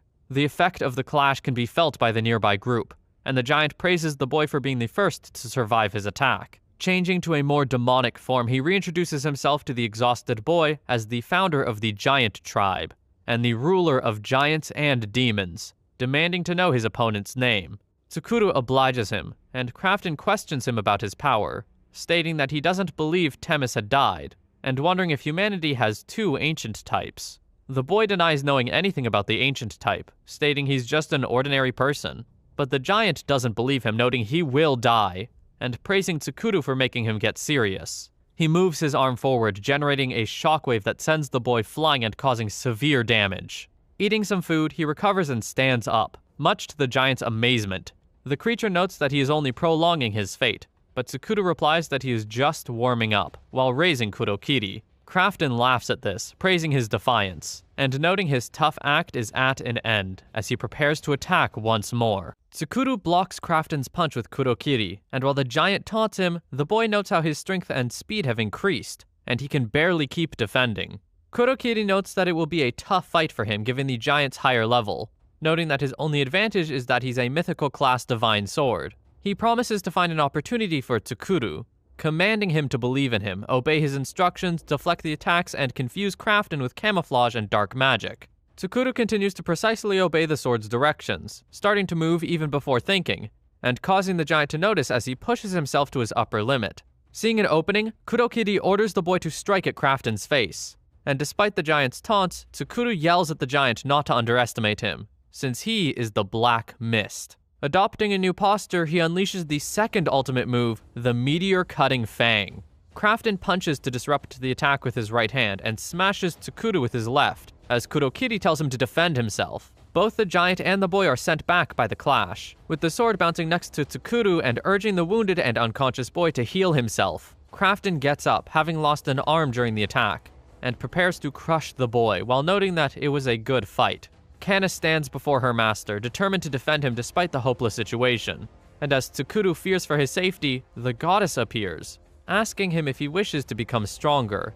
Tsukuru wonders who that might be, but she insists that he answer quickly else he and Kana die. He replies that he can't die there without having done anything, since there are still people he wants to smack and he desires to be stronger to do so.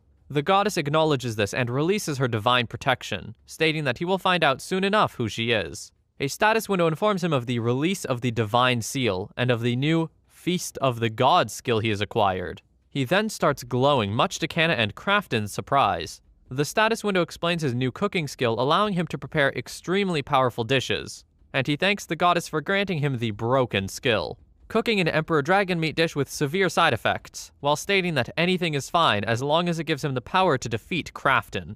Tsukuru devours the foul-tasting dish, which temporarily grants him a divine power and turns his hair silver. He then charges toward the shocked giant, who insists that the boy can't defeat an ancient type like himself just by leveling up.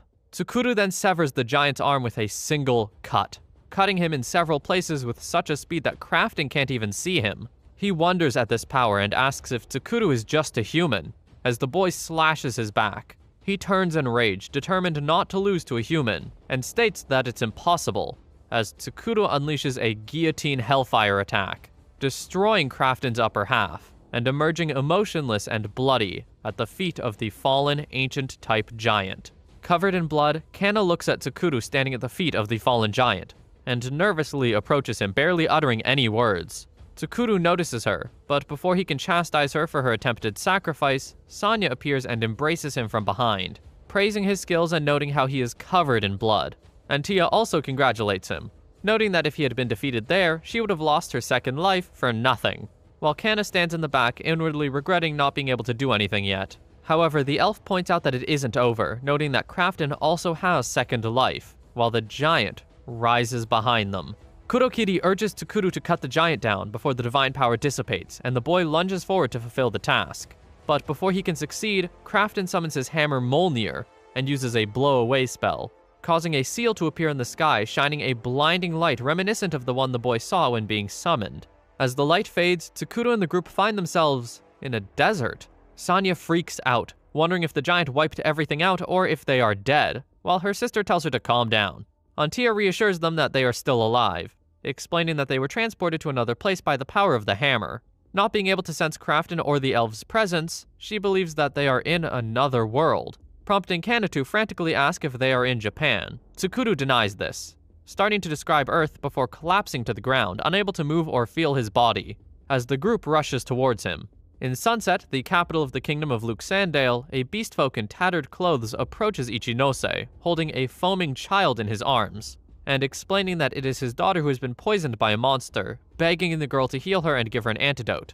Before the girl can do this, a soldier stops her, and tells her that the man is a beastfolk with low social standing, who will probably attack and rob her or else mooch off of her asking for food and money. He goes on to explain that beastfolk will do anything for money, even acting sick or wounding themselves, insinuating that the man kidnapped and wounded the child himself. Ichinose protests that the child is weak regardless, but the soldier insists that the child would die being used later, regardless of what she did, urging her not to bother with them and return to her line. She breaks down, unable to tell what the truth is, and while her friend comforts her, she laments that lives aren't considered important in that world, and people die irrationally easily, and they are willing to summon children from another world to use them as weapons of war as a result. Seeing two men discuss about slavery, she notes how quickly they discard people that don't benefit them. Her friend Miki expresses his disgust toward the country and their classmates who are adapting to them, wondering how they ended up being sent to war as heroes in a world where slavery and discrimination is normal.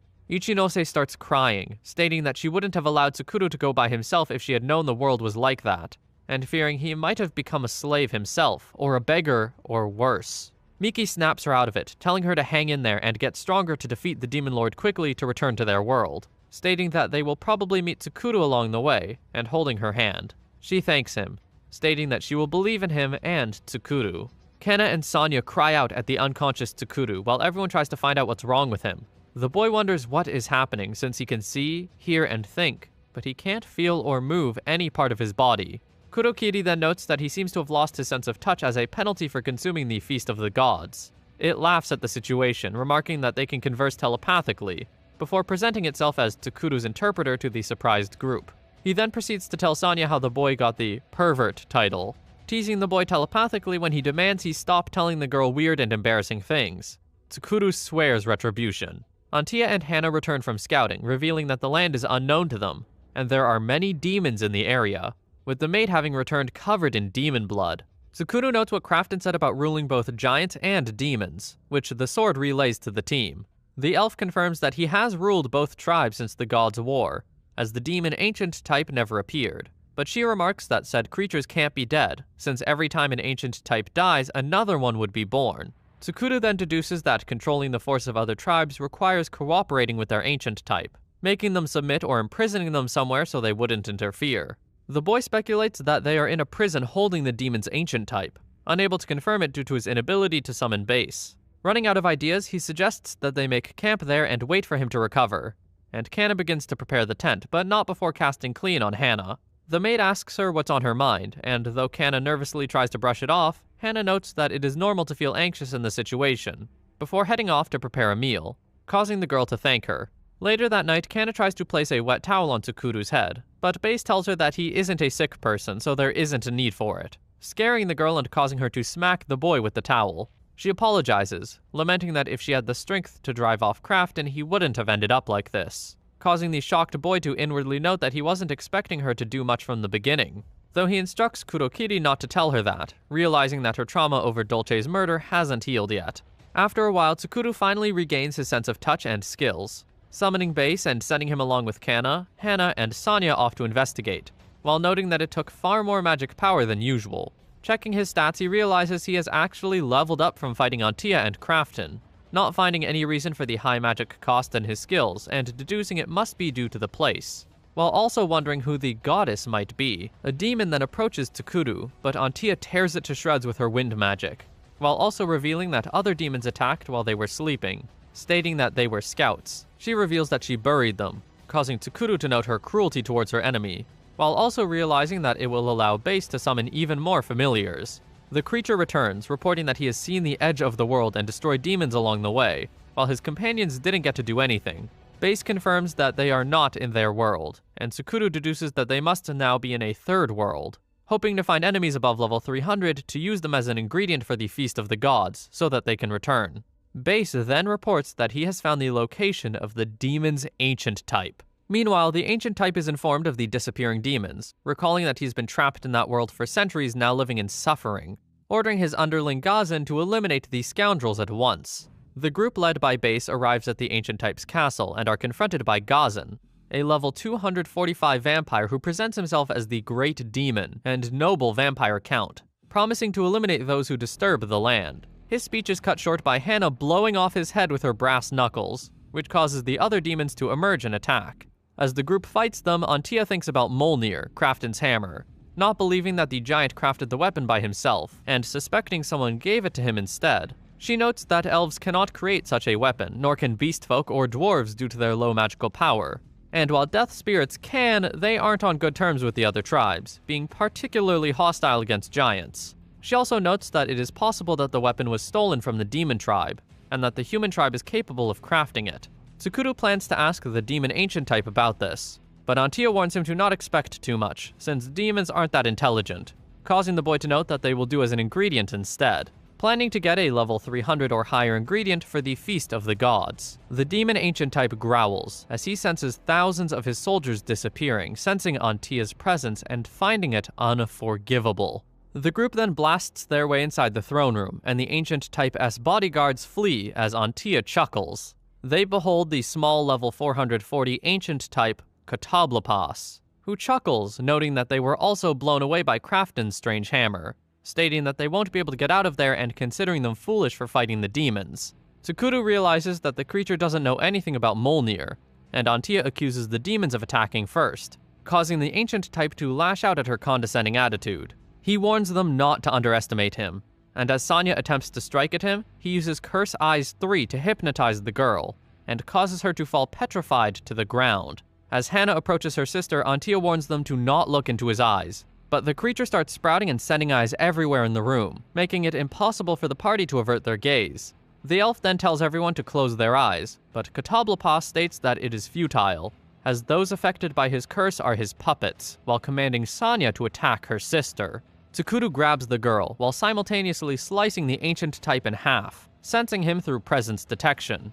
And though the creature insists it isn't over yet since he still has his second life, the boy stabs him, noting that he is the weakest ancient type he has ever encountered. As Sanya comes around, Tsukuru laments not being able to get any information, while also cutting a slice of Katablapas to use for the Feast of the Gods. Antia is disgusted and asks if he will eat it, but the cook inwardly admits that he doesn't. Kanna then steps in, asking to be allowed to eat the Feast of the Gods. Everyone looks at Kanna as she requests to eat the feast. In a flashback of the previous night, Kanna recalls Dolce while watching over the immobile Tsukuru as Hannah enters the tent, and calmly asks her to take a walk. She fears she will be scolded, but the maid extends a jar of sweets, asking for her to keep it a secret from Sanya. She recalls those were the same sweets that Altelius requested from Hannah. The maid then reveals that Ali told her that the best way to cheer Kanna was giving her tea and sweets, and the girl apologizes for bothering her, considering herself hopeless and feeling that she's getting nowhere, despite believing that she was getting stronger. She notes how amazing Hannah is, listing her multiple skills, but the maid cuts her short, noting that, unlike Kanna, she has sinned. The girl argues that she did those things while being blackmailed when Sanya was being held hostage, and the maid admits that Dengaro, Altelius, Tsukuru, and the others all said that and forgave her, so she promised to use everything in her power to devote herself to the boy and repay their kindness. She admits her skills are incomparable to Tsukuru's, but she can still save some of his time and also cheer Kanna up making sweets. Hannah also notes that it is the same for Kanna, since she is only alive because the girl persuaded Tsukuru, and he saved her, and asks her to not forget that people were saved because of her just being the way she is. She then apologizes for speaking out of line as a maid, but Kanna thanks her wholeheartedly, admitting that she is right, and noting that she just has to do the best at what she can. Back at the present, she repeats her request to eat the Feast of Gods, causing Antia to suggest that she take better care of herself, and Tsukuru to point out that there is a limit to her gluttony, shocking the girl due to the misunderstanding. She points out that he will use the power of the Feast of the Gods to escape from that world, noting that space-time magic is every magician's longing, and stating her desire as a magician to experience using it. Kana is aware that she can only use it for 5 minutes before she loses one of her senses for a day, but she insists, noting that as long as she has experienced the feeling, she can take her time analyzing it and eventually make the power her own. She hopes that this will allow her to return Tsukuru to his original world once he finishes his revenge. The boy thinks on these words, realizing that he doesn't have any lingering affection in that world, and allows her to eat the feast, handing her a dish of golden-colored meat. He instructs her to wish for it while eating it, and she gulps it down, commenting on its bad taste, while wishing for space-time magic, so that she can return them to the world from whence they came. A halo of light then surrounds the group, adopting the shape of foxes, with Hana noting how warm the light feels and Sanya finding it pretty. Closing her eyes, Kana wishes to return to their world. Elsewhere in a void, someone asks the human ancient type Timus if the hero has awakened. He apologizes, stating that there's no sign of that yet. So the voice notes that the summoning was also amiss, shrugging it off before commanding Timus to summon the next batch of heroes. The ancient type vows and accepts the command, sighing while noting to himself that he thought heroes from another world would be able to awaken, but so far all of them have been small fries below level 100. He then resolves to gather those heroes deemed useless, planning to use them as sacrifices to summon the next batch. Kana uses the Feast of the Gods to return to their world, and a bright light flashes. Tsukuru opens his eyes, finding himself alone in an unknown garden, which he deduces isn't in both Forest or Japan. Someone greets him, causing him to turn in alarm and reach for Kurokiri, realizing his blade is gone. The voice reassures him, stating that she is not his enemy, and introduces herself as Ohirume no Mikoto, the god of Japan and one of the pillars. Tsukuru bluntly skips the introduction, asking where he is and what happened to Kana and the others, and the goddess explains that they are in her garden, and that she only called him there briefly while he was returning to the other world, stating that she has several requests to ask of him. She explains that as a god of Japan, she knows everything that's happened there, and every living being that inhabits the land. Thus, she knew about Tsukuru ever since he was in his mother's womb, and is aware of his tragic backstory before being summoned to the other world with his 107 classmates. The boy is angered at this, demanding to know why she didn't do anything about it, but she replies that she couldn't, since canceling the summoning would have caused the energy used in it to lose control, triggering a dimensional explosion that could wipe out Japan. She goes on to explain that the Earth's core would have been damaged, causing the entire world to be destroyed and all life on Earth to be wiped out from existence. Tsukuru is skeptical, but Ohirume insists that what she said is a fact, and that she managed to bestow her blessings upon him. This causes the boy to recall the notification from earlier, and the goddess continues to explain that he has powers that are unthinkable for someone classified as cook, including his S-rank luck, his ability to remember an unlimited number of new skills, and the supercharged dismember, cooking, and healing food skills. She then passionately declares that her blessings have turned those skills into cheat skills, spitting in the boy's face while yelling. Uncomfortable, Tsukuru points out that she could have helped in a less ambiguous way, noting how many hardships he has endured, but the goddess counters that, as had she released all of her blessing powers when he was still level 1, his body and mind wouldn't have been able to endure it, and he would have exploded. So she adjusted the power of her blessings according to his level. The boy relents, asking her goals, and she explains that she wants him to make it so that the other world can't summon people from Earth anymore. She then screams once again at the fact that they tore a hole in the space-time wall and left it unrepaired, explaining the danger of leaving huge holes open. Ohirume then explains that she wants Tsukuru to destroy any facilities and documents related to dimension summoning in that world, and realizing that the power he had was granted so he could crush those who summoned him, he eerily agrees to do it, while ending those old geezers. He then asks the surprised goddess what his reward will be, and though she nervously counters, stating that she bestowed her blessings on the Feast of the Gods, he calmly thanks her, and states that it's a different matter, all while sipping a delicious tea. Sighing, the goddess explains that though she isn't supposed to do this, she will make an exception, and tell him something interesting about his sister Ayumi. Shocked, Tsukuru asks why she would bring her up, but Ohirume continues undeterred, telling him that she will give him information about the other people who are summoned with him. She reveals that Kana will learn space-time magic in the near future, allowing him to return to Japan whenever he wishes to, but warns him to not let any of his classmates return there. He is surprised by this, but the goddess continues to explain that the disappearance of all those high school students was a major incident, So aside from repairing the hole in the space-time wall, she also had to fix the disappearance of the summoned, going back in time to erase their existence from the world. Thus, she warns him again to not allow them to return, since they don't have any place in Japan anymore, and returning would only bring them suffering. Tsukuru wraps it up by stating that the goddess expects them to live in the other world for the rest of their lives, since returning is pointless. And despite being fine with that, he remembers Kana and Ichinose, and wonders what would happen if someone still wanted to return. She replies that she can't undo what has been erased, but she can give them a new birth record, so they can start a new life in Japan, telling him to contact her when the time comes. Tsukuru is reluctant of being used as a pawn by her, but she merely points out that she can't interfere in that world, and he can't do anything without her blessings, extending her hand and offering that they can help one another, holding his face in her hands while telling him that she's counting on him. A bright light flashes, and Tsukuru opens his eyes to see that he and the group have safely returned to Bull Forest, as the elves rush to greet Antia, regretting that Crafton escaped. The boy angrily notes how Ohirume threw him out after she was done talking, noting how troublesome things have become, and wondering what she wants to tell him about Ayumi. He is pulled from his thoughts by Kana asking if he's okay, and he reassures her, while suggesting that she rest before the penalty of the Feast of the Gods takes effect. As Hana rushes to prepare a bed for her, Tsukuru notes that despite not caring about his other classmates, it is a different story with Ichinose. Kana lost her hearing as a penalty for eating the Feast of the Gods, so everyone communicates with her through writing. The elves inform Antia that they were gone for about a month, and as she compliments them for protecting the village and forest while she was gone, two figures burst in calling out her name. They are Dick, the Dwarven Ancient type, and Kobaru, the Beastfolk Ancient type, and the elves admit that they succeeded in protecting the village because they lent them their strength. They came after sensing Crafton's presence, followed by Antia's disappearance, arriving to protect the village while honoring the four-tribe alliance. They then state that they will now return to their countries, since the human country's problem will spread to theirs as well. Surprised, Tsukuru asks them what happened, and Dick starts to tell the story. Right after Crafton sent them to the third world, the giant fumed, wondering who sent Tsukuru and why he worked with Antia, speculating that the boy was sent by Temis, and that the human ancient type fooled them. Furious, he summoned his underling Kampanen, ordering him to wage war against Temis, even allowing the use of demons. Meanwhile, in the kingdom of Luke Sandale, Ichinose cries and trembles, unable to forget the poisoned beastfolk child and reminiscing of Tsukuru. She regrets being unable to do anything other than healing injuries, lamenting her inability to wield a weapon and fight or defy the rulers of the world and escape, having resigned herself to protect her friends while crying. She sobs while missing her parents, when her friend Miki knocks on her door, and insists that she go with her to get some dinner.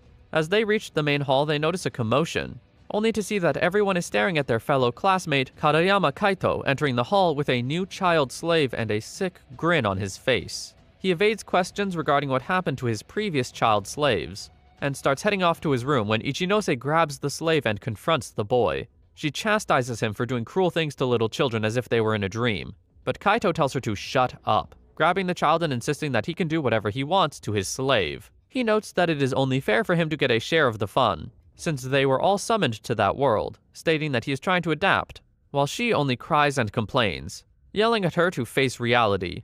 Miki and another hero intervene, confronting the bully and insisting that he is the worst, while a knight approaches asking about the commotion. Suddenly, a bell starts ringing and one of the kingdom's nobles enters the room, and informs the heroes that the giants and demons have begun their invasion, telling them to depart with the knights to the battlefield. They are soon loaded onto wagons as all the kingdoms send their heroes to the front line. Ichinose wonders why wars start so suddenly, being terrified at the prospect, and wondering what she should do, while Temis speaks to one of the heroes. Miki reassures her, stating that she will protect her, and pointing out that only she can heal their injuries, and that they would be wiped out if she were gone. The nervous heroes join in, reassuring themselves and cheering for Ichinose, who, realizing their commitment, states that they can count on her, and resolves to heal them and stop crying as the wagons head to war.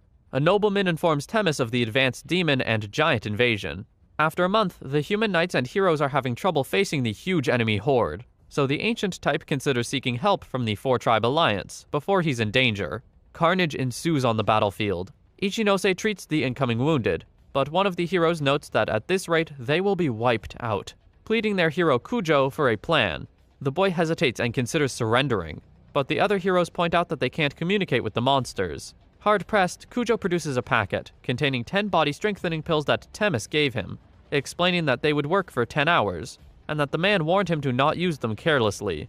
The other heroes line up to receive one of the pills, refusing to give one to Miki since she is an archer, prioritizing front-line heroes and telling the berserker Fujisaki to join them in the front. Consuming the pills, the 10 enhanced heroes feel the power within them, and charge headlong into battle. But just as Miki plans to back them up, Kujo coldly states that they are going to flee, much to everyone's shock. He then points out that they are not on their land, and are only fighting to protect their kidnappers, and he is unwilling to continue fighting for their sake. The other heroes start to agree, but Miki asks why he would give the others the pills if he was fleeing. As the pills take effect, he explains to the others that they were meant as a last resort, since they make one go berserk, turning them into combat lunatics until they use up all of their strength. Fujisaki notices a group of demons overrunning Ichinose and Miki, and proceeds to save them, and the pair informs him of Kujo's plan, having ventured to the front line to warn them. The berserker suggests that they leave before their former comrades arrive, and they ask him to join them, but they are soon attacked by one of the enhanced heroes, and the boy stays behind to buy them time. Miki and Ichinose make their way through the forest, hoping to join up with the other heroes by following their footprints and cursing Kujo for his actions. Ichinose stumbles, visibly exhausted, and asks to be left behind, but Miki is having none of it and urges her to carry on. Having run out of arrows, the archer remarks that Kujo had a point in asking who they were fighting for, telling Ichinose that she is fighting to protect her, and asking her to do the same. They then head onwards with resolve, reaching an open area and stumbling into a giantess. They note its size and are surprised when it speaks back to them, and though they consider surrender, their hopes are dashed upon seeing some of their deceased comrades.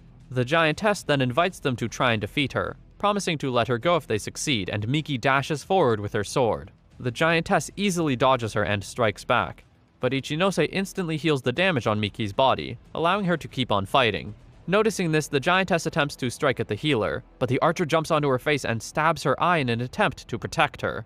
Wounded, the monster grabs Miki and throws her across the ground, grabbing Ichinose before she can heal her back. Heading toward the mangled girl, the giantess announces that it is the end, as she violently stomps Miki. Half a day before Ichinose and the heroes fight the giants, Dick finishes explaining the situation regarding the invasion to Tsukuru, while Kobaru notes that beastfolk in the human country had to evacuate, and is unaware of what happened to the summoned heroes, but believes they will participate in the war. Shocked, the cook turns and declares that he is headed to Luke Sandale, and will return when Kana has recovered. But as soon as he opens the door, he feels a powerful presence, coming face to face with Themis and his retinue. Antia asks the human ancient type for his reason for the visit, and noting that she is safe, he asks for help to protect the humans against the giant invasion. Kobaru agrees with him, but the elf is suspicious and notes that he was the one who gave Mjolnir to Crafton, so he would port them to another world. Noting that he ended up angering Crafton, she deduces that he wants to enlist the help of the other two ancient types, but demands that he apologize to her for trying to harm her. Annoyed, Themis states that he gave the hammer to the giants so they would fight the demons, and didn't expect they would use it like they did, apologizing for Crafton's barbarity, and Antia accepts this apology. Tsukuru wonders how she forgave him so easily, and Kurokiri explains that's how politics work, since no one would benefit from them fighting, and it is best for both to work together to deal with their common enemy. However, the sword is bothered by the fact that Themis made such a bold move to eliminate Antia, knowing the human tribe might cease to exist if he made a wrong move, and wonders if it is related to the summoning. Tsukuru starts to approach the ancient type, being confronted by his retinue, and he states that he cannot let him go home yet. Themis wonders if they have met before, and admonishes him for being violent, but the boy calls him senile, and coldly remarks that he hasn't forgotten that he cast him aside in that place. He then dashes forth, dispatching Themis's retinue, and asks the ancient type if he remembers him, using earth magic against him as the group realizes he is Tsukuru's sworn enemy. Tsukuru avoids a counterattack, noting that Crafton surpassed the ancient type in both power and speed, causing Themis to realize that the boy killed the giant ancient type. The boy then uses dark magic to bind the ancient type, warning that it is not the end, and revealing that he has been training to take revenge on him and everyone around him, as he stabs him in the hand. The now terrified Themis tries to plead with Tsukuru, offering him a country, money, and women, and being rejected by the boy each time, before being stabbed in the shoulder. He then shows the ancient type the skills he still hasn't used, coldly stating that he won't be forgiven after kidnapping people and casting them aside, revealing that Themis coming to him instead of forcing him to search the land is a dream come true. He goes on to ask if the wounds hurt, recalling his torment in Bull Forest, and promising to reenact it on him so he can taste the suffering the boy experienced until he perishes. Kana then approaches and stays his hand, and writes for him to calm down despite being able to talk. Antia also intervenes, asking what the human plans are and noting that Themis lied about the Demon Lord's appearance and summoned the heroes. Themis angrily replies that the ghost tribe is a hindrance in the world humans try to rule, and it was only a matter of time before humans obtained the time magic that can oppose that tribe and overwhelm the others. He notes that the humans of that world aren't strong enough, and even the summoned lacked light magic, and preparing to escape, he promises to fulfill that person's wish for humans to rule the world, before burrowing deep into the earth. Tsukuru summons Base to chase after him, unsure if the creature will succeed, and angrily punches the ground at his failure to finish him off, wondering what he meant by that person. He also recalls that he mentioned light magic and realizes that Kana has such a skill. The girl apologizes, but Tsukuru states that it wasn't her fault, and apologizes in turn, before asking the group if they would come with him to save Ichinose. Base apologizes for failing to catch Themis, and Antia notes that he's probably retreated to his dwelling.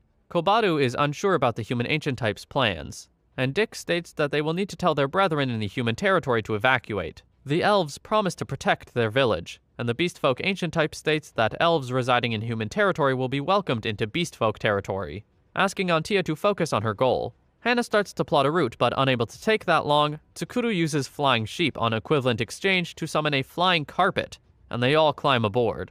As they soar, Antia nullifies the wind pressure with her magic, and they soon reach the devastated battlefield. Sanya notices one of the enhanced humans attacking a demon, and Tsukuru notes that their status is strange and they are under something, while also realizing that not all of the heroes are present. He uses presence detection, seeing the giantess holding Ichinose in her hand as she delivers the final blow to the battered Miki. The girl sobs at the loss of her friend, but the giantess looks in surprise, as she realizes Tsukuru has halted the blade with Kurokiri. The boy asks her if she can release the girl and have her army retreat, while Hana feeds Miki healing food. Other giants ask the giantess, named Garbus, why she hesitates on fighting the boy, and are shocked when they hear her confirm what Tsukuru demands. They complain, but she bluntly tells them to shut up, before pointing out his strength, and deducing that he's probably the one who ended Crafton, certain that they wouldn't stand a chance. Tsukuru notes her good eye, and Garbus states that she can't let her sons be dispatched by him, before releasing Ichinose. The girl looks back before running headlong toward Miki, stumbling and being caught by Tsukuru. She then sees her friend, surprised to see her limbs fully healed, and then looks at Tsukuru, who smiles as he reminds her the promise they made to see each other again. Ichinose starts to cry, embracing the boy, while telling him how scared she was and that she missed him, shocking all of the other girls. She then tells him her concerns, apologizing for failing to save him, until the boy tells her that she isn't at fault, and recalling that she was the only one watching over him no matter what happened, even back in Japan. She then hugs him, fainting in his arms. Garbus then asks if they know where Themis is, since she can't go home empty-handed, but Tsukuru merely replies that he would like to know the same. Suddenly, Tsukuru and all other ancient types feel a strong presence, and as the boy asks what the new presence is, Antia explains that it is the impact of the demon ancient type Katablapas's demise. A new demon ancient type has now been born. The winged and horned creature receives the memories of Katablapas, recalling how miserable demons were since the disappearance of their ancient type. Stating that those days are now at an end, the new demon ancient type announces that, now that it has attained new power, they will know the grudge and hatred of the demons. Swearing revenge on Crafton and Themis, the imposing figure orders all demons to turn on their former allies, and begin attacking all the giants present on the battlefield. As the new ancient type promises to burn everyone who trampled demons, Tsukuru wonders what's happening.